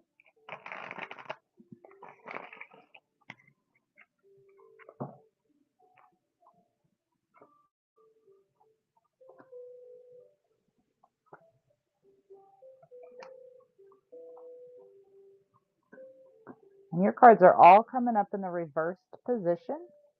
So we'll make sure to take note of the reversed position. And when I do my readings, if a card comes up in the reversed condition, that tells me to take special note or be aware that this could be a problem or an issue. We still take the card for its value and what it means overall. So we have got the past, we've got the 5 of sticks, wands. See, it's time for me to eat. We've got the emperor and we've got the wheel of fortune. I'm like, they look like sticks to me.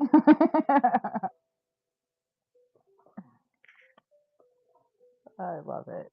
Okay. So the wands.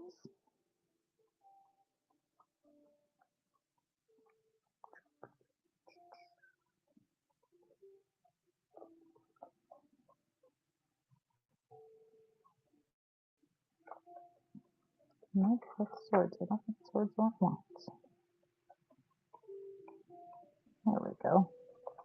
All right. The wands represent the elemental suit of fire and the fire signs in astrology: Aries, Leo, and Sagittarius. Wands are symbolic of passion, creativity, ambition, and action. Beginning with the Ace of Wands, we're going to explore these cards. An easy way of remembering that wands are associated with creation, drive, and action is to think about the phrase, waving a magic wand to make something appear instantly.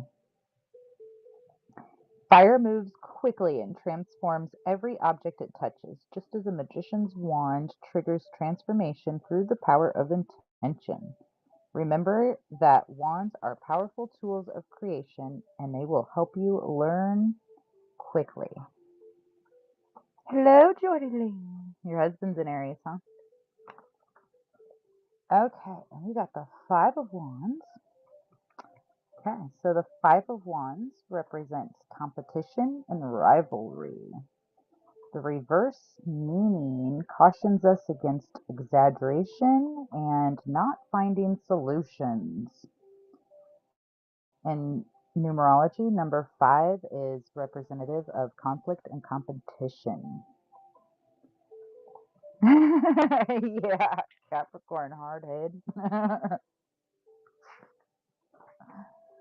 So the difference between rivalry and I know that is going to be a difficult word for me. I don't know why. The difference between rivalry and healthy competition asks you to work with your ego in a productive way. How will you handle the competitive dynamic energy of the 5 of Wands card? Here you see 5 young men engaging in a competition, banging their wands around playfully. No one appears to be angry or hurt. Instead, the focus is on active rivalry between worthy opponents and how ego drives their actions. The bright blue color of the card suggests a willingness to seek clarity amidst the struggle, while the absence of background landscape scenery focuses attention on the urgency of action and alertness required in the moment. The reversed Five of Wands in your reading can point to conflict being blown out of proportion or details of an argument or story being exaggerated for dramatic effect. Stick to the facts in order to avoid further drama and conflict. It also may point to a resolution or an agreement reached after an argument. So this is our past card, right? So this is saying in the past you might be a bit hard-headed perhaps and maybe exaggerate those details just a little bit because, you're going to win the argument. It's like what our ego does, right? So then we're going to go on to the present.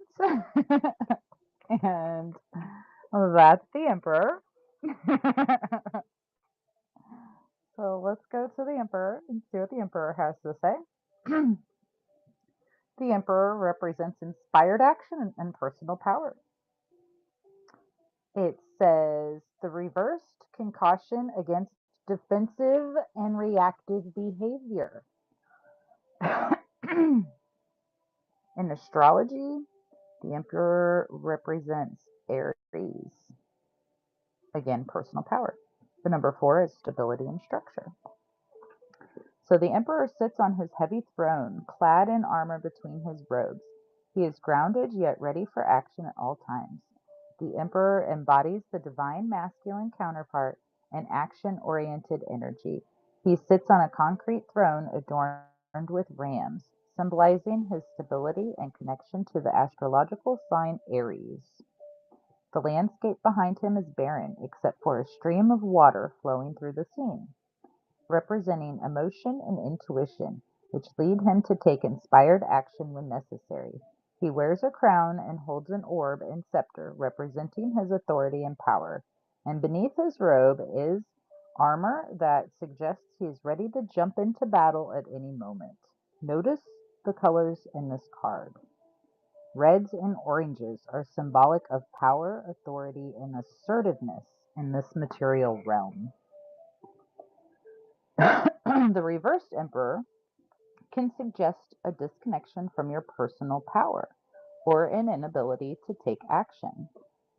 Let that bold, assertive masculine energy flow so you can start to stand up for yourself and take control of situations. It can also indicate a presence of toxic energy, the abuse of power, defensiveness, or immature reactions that stem from fear and anger.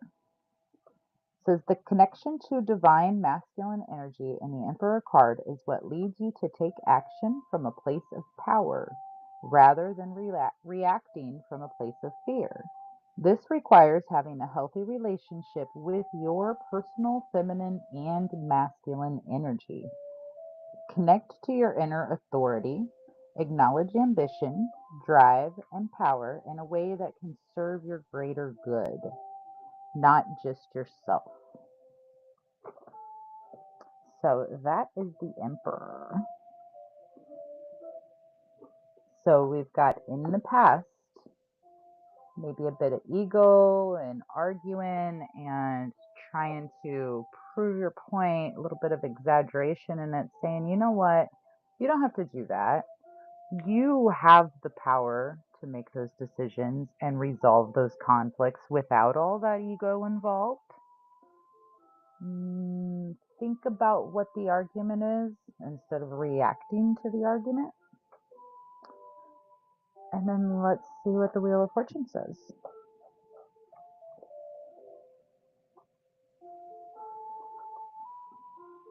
And the Wheel of Fortune is our going forward. Cycles and changes. Reversed meaning cautions against delays or setbacks. Numerology, the 10 is a completion of a cycle. And in astrology, it represents Jupiter, luck, expansion, and growth.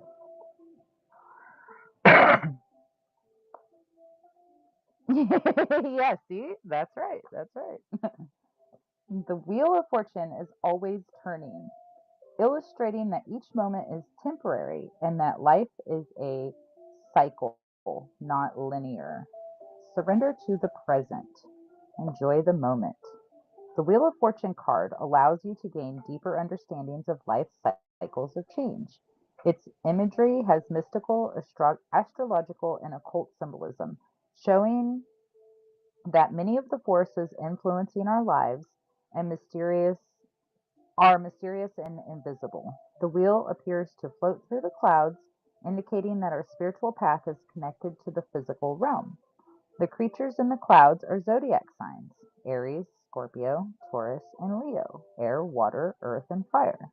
They represent the stable forces that uphold the wheel itself.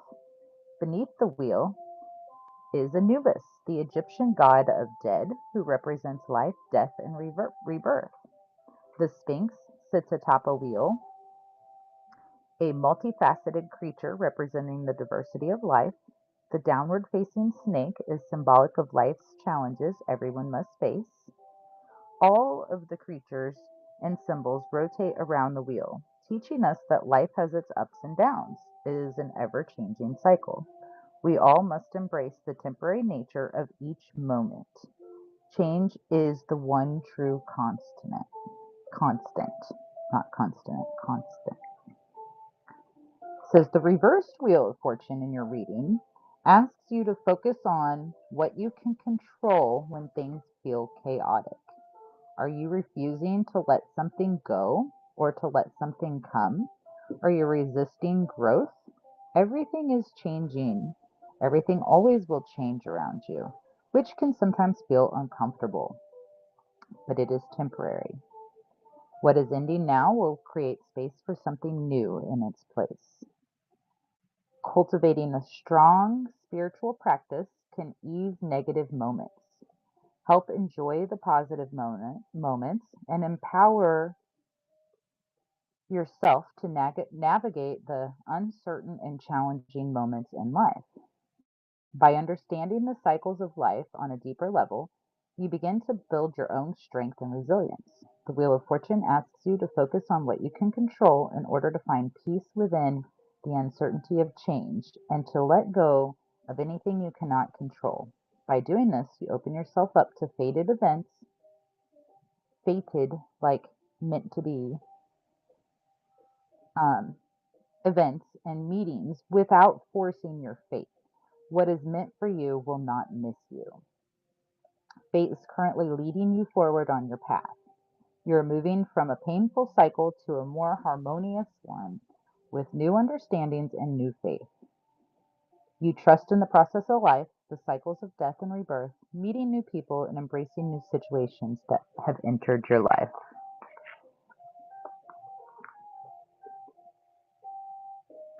It's pretty cool, huh? So it's saying, I feel like that's just really an interesting, yeah, really an interesting little spread there. I like it. And it's saying, embrace that with yourself. Like you do have the power to, you don't have to argue and let your ego get in the way. Like maybe a lot of us, I did that too when I was younger. you know, stand in your power and be open to new things. Let it flow, let it go. Let the good times roll. I think I should be a song. ah. Oh, hey, we got a raid. Thank you so much.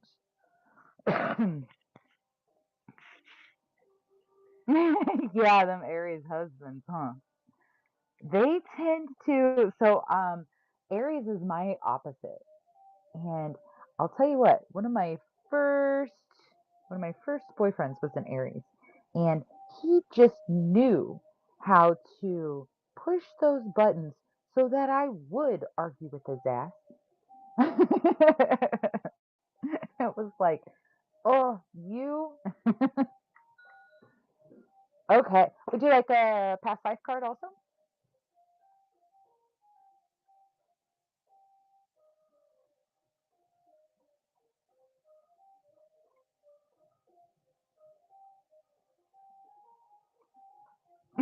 That's right.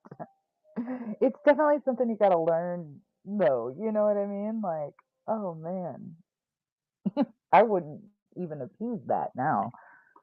But boy, when I was younger, I was like, "Oh, you want to fight, motherfucker? Come here." Come on over. All right, Carol, let's do your card. Right. Well, I hope that helps you. It gives you a little bit of guidance. Thank you so much. Casey, live, laugh, and love. I am starving, so I am going to do Carol's one card reading, and then I will do your one card reading, and then I am going to hop off here and cook some dinner and hang out with the fam for a little bit. And maybe I'll be back later this evening, maybe I won't. I know somebody else in there had asked for one too. I'll just have to catch you next time because I'm starving, guys. All right, so we are going to do Carol's. You can barely hear me. Anybody else having a problem hearing me? Did that help any?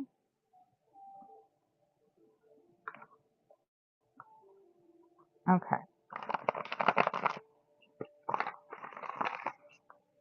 And our candle's just almost out too, so that'll be about perfect timing. All right. So, Miss Carol, I know, right? Like my words are getting all stumbled up on each other and stuff. And those channeled messages, they just don't come through as clearly because my human brain is interfering with like, hey, are you going to feed me? Like, really? What are you doing right now?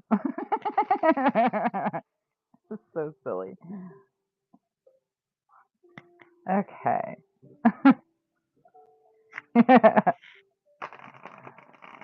All right.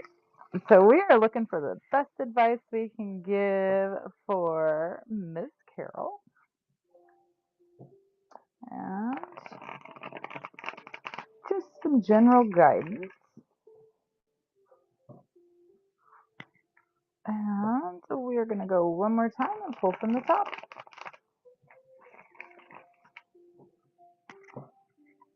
All right. The King of Swords. Lots of royalty tonight, guys. I love it.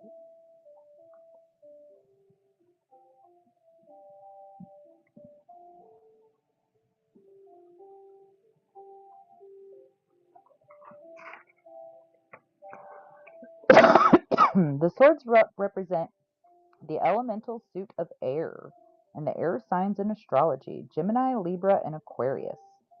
Swords are symbolic of thoughts, ideas, and the words you speak, as well as written communication. An easy way of remembering that swords are associated with communication, thoughts, and ideas is to think about the phrase sword of truth or the truth hurts.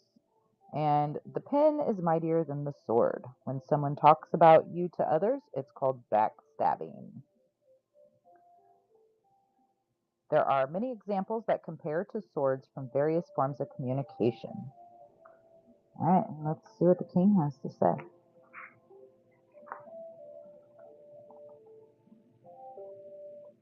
We are going to have, oh my gosh, we're going to have barbecue, chicken, nachos for dinner, and it's going to be amazing.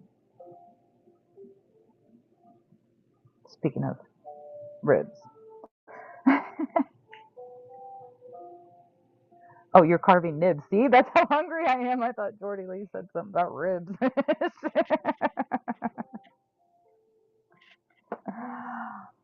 Oh gosh, that's awesome. I'm sorry, you cut yourself. You focus, lady, focus. All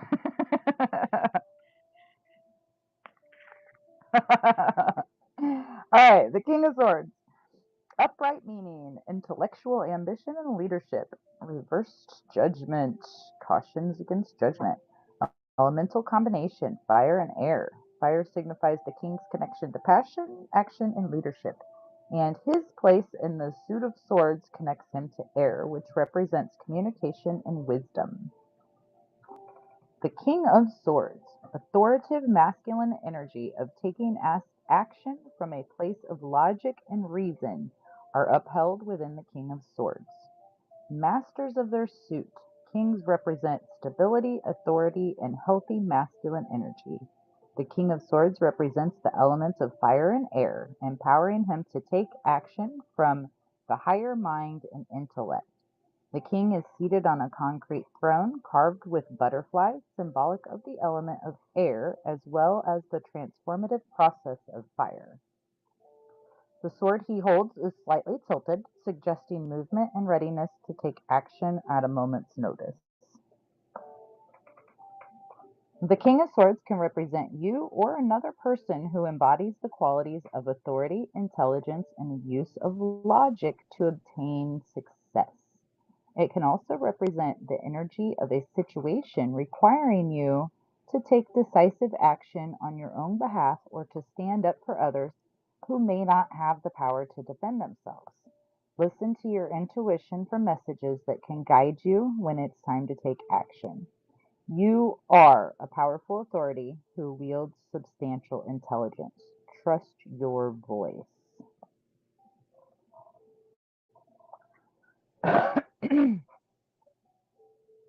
Yeah, pay attention, right, Jordy Lee? Yep. Thank you so much, BK. I've enjoyed having you in here too. It's been a wonderful night. Okay, so we are going to do a 1 card for KC. Carol?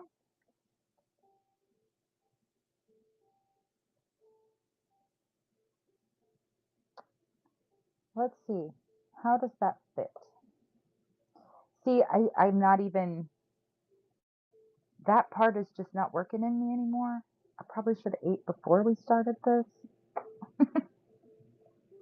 Normally it just comes right to mind. I can tell you what, and then you're like, oh yeah. Absolutely, definitely. I think so.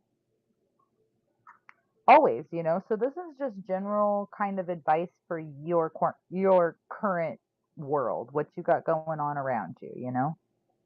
So it's saying follow your intuition, like your strengths, trust your voice, stand up for yourself and the other people around you. Don't it does also caution against letting other people control you.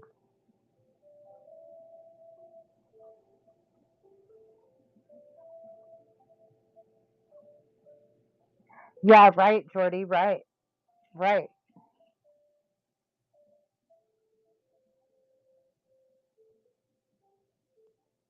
That makes a little more sense. I'm understanding that now. I get it. I get it.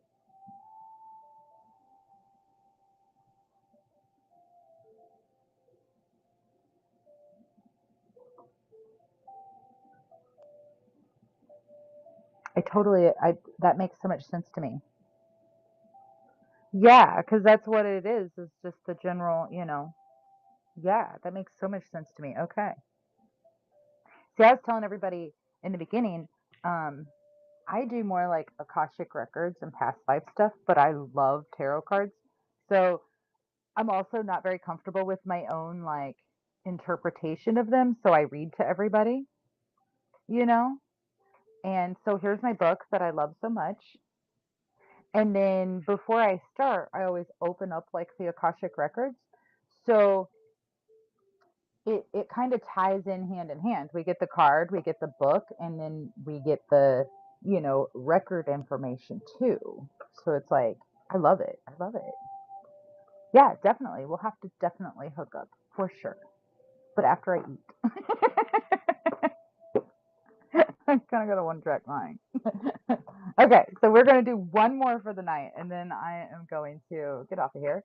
Hey, thank you so much for the on my way to 1,000 items. I appreciate it. Yeah, see, in the room. Yeah, absolutely, it does. All ties together. It's amazing.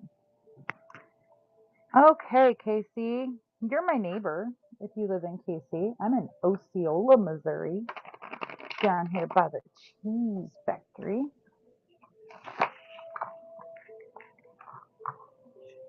I know, I love it. I love it. I love it. Cheese. All right. Utah. Oh, okay. Well, we can still be friends. We're kind of neighbors. We're in the same country or something. Good initials, though.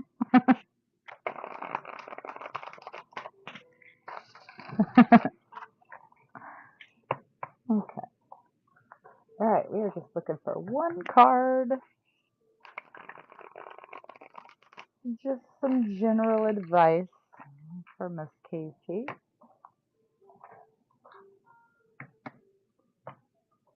Let's see. Ooh, Florida sounds nice. I need to go to the beach. I haven't been for a couple of years.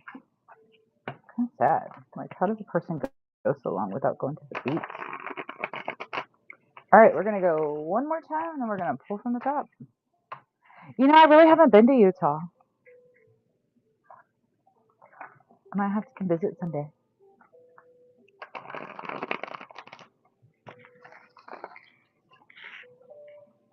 Okay. The High Priestess. Which, interestingly enough, Jordy, almost all the one cards have been major.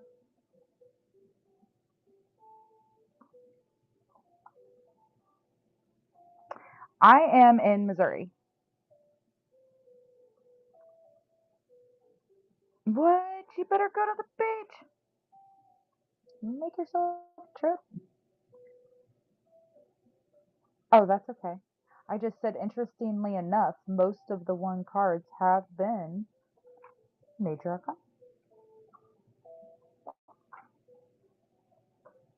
So then when you said that, like, oh, it just makes so much sense.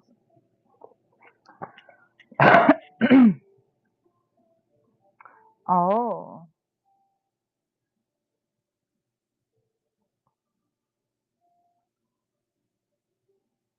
Not allowed to leave your house, huh? I think it's time for you to change that. All right. The High Priestess represents intuition and self-knowledge. Tells you to be cautious of disconnecting from your intuition and make sure you take the time to look within. In numerology, it represents balance and harmony. In astrology, the moon, emotions, intuition, and feminine energy. The High Priestess, like the moon, sees through the darkness, illuminating what is hidden, reminding us that all we need to know is already within us.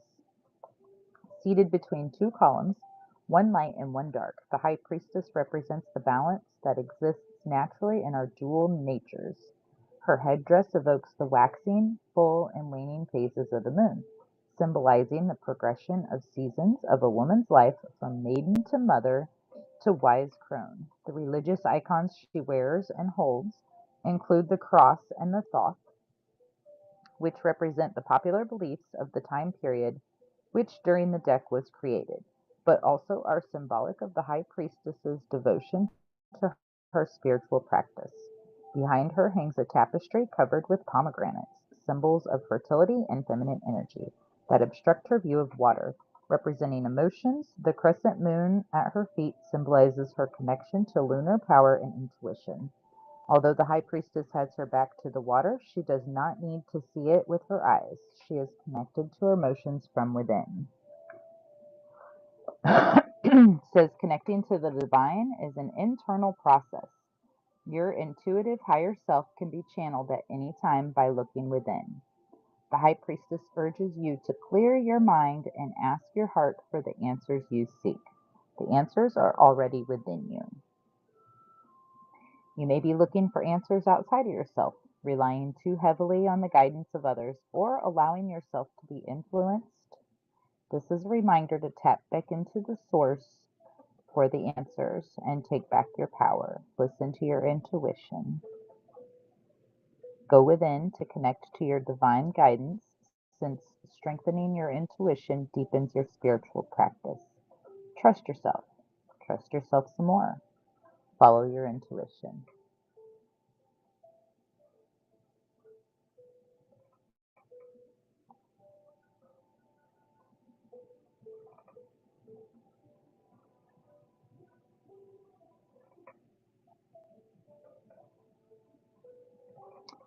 You got this, Casey. Let's pull a past life card for you too. I feel like that's just going to be relevant. Is that okay? Are you okay with that?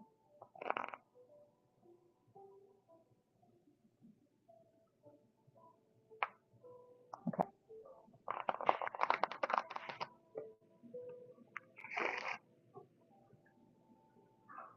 So a lot of times things from our past and other lives can really affect the way we handle things in this life. They can be energetic blocks.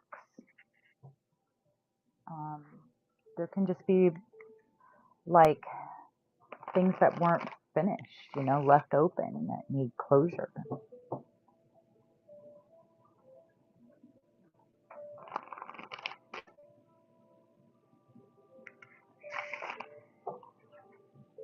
And so we are going to pull just one card from Miss Casey,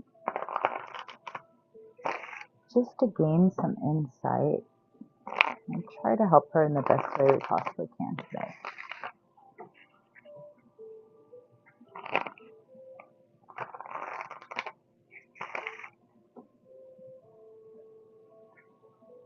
All right.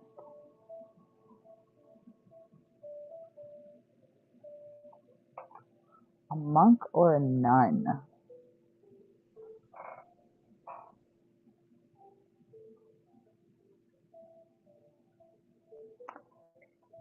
I think this is really interesting. So, thanks, Jordy Lee.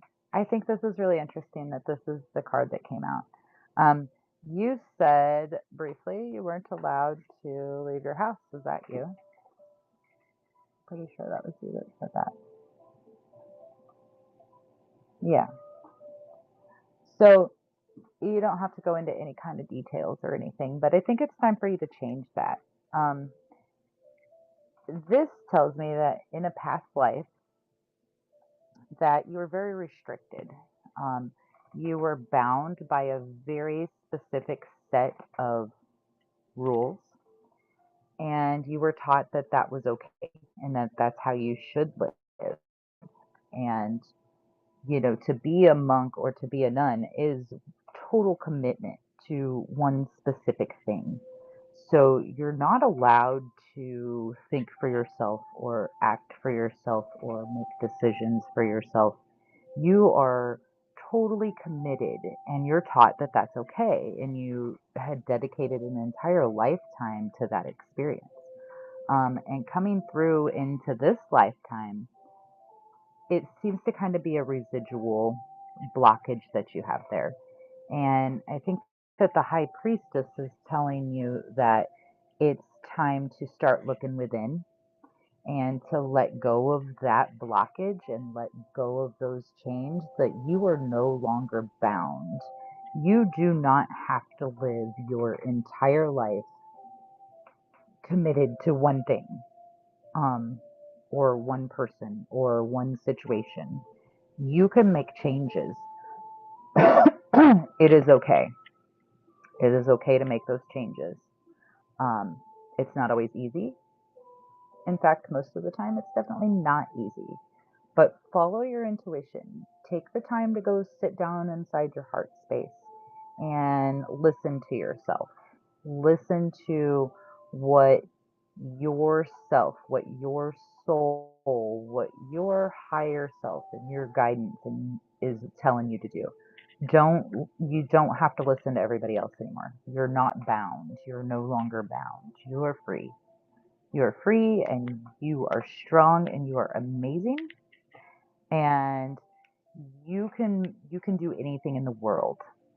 So regardless of what your current situation looks like and why you can't leave your house, it's time to change that. If you've gotten yourself into some trouble, or if it's a relationship, or if it's because you're caring for somebody else, look within yourself. take care of yourself. You are strong, you're beautiful, you are amazing, you are loved. And you are protected and you got this. Let that shit go, my friend. Right up here. Let it go.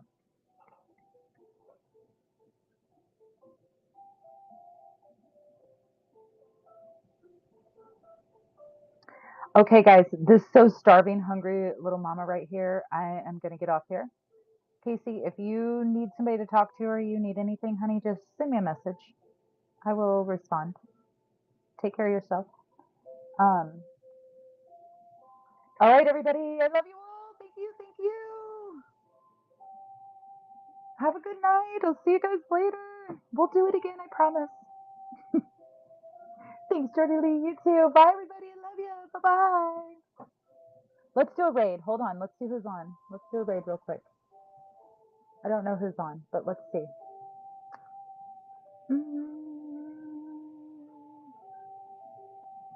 Spiritual Spaces. That sounds like a perfect one. Okay. Bye, everybody. I love you.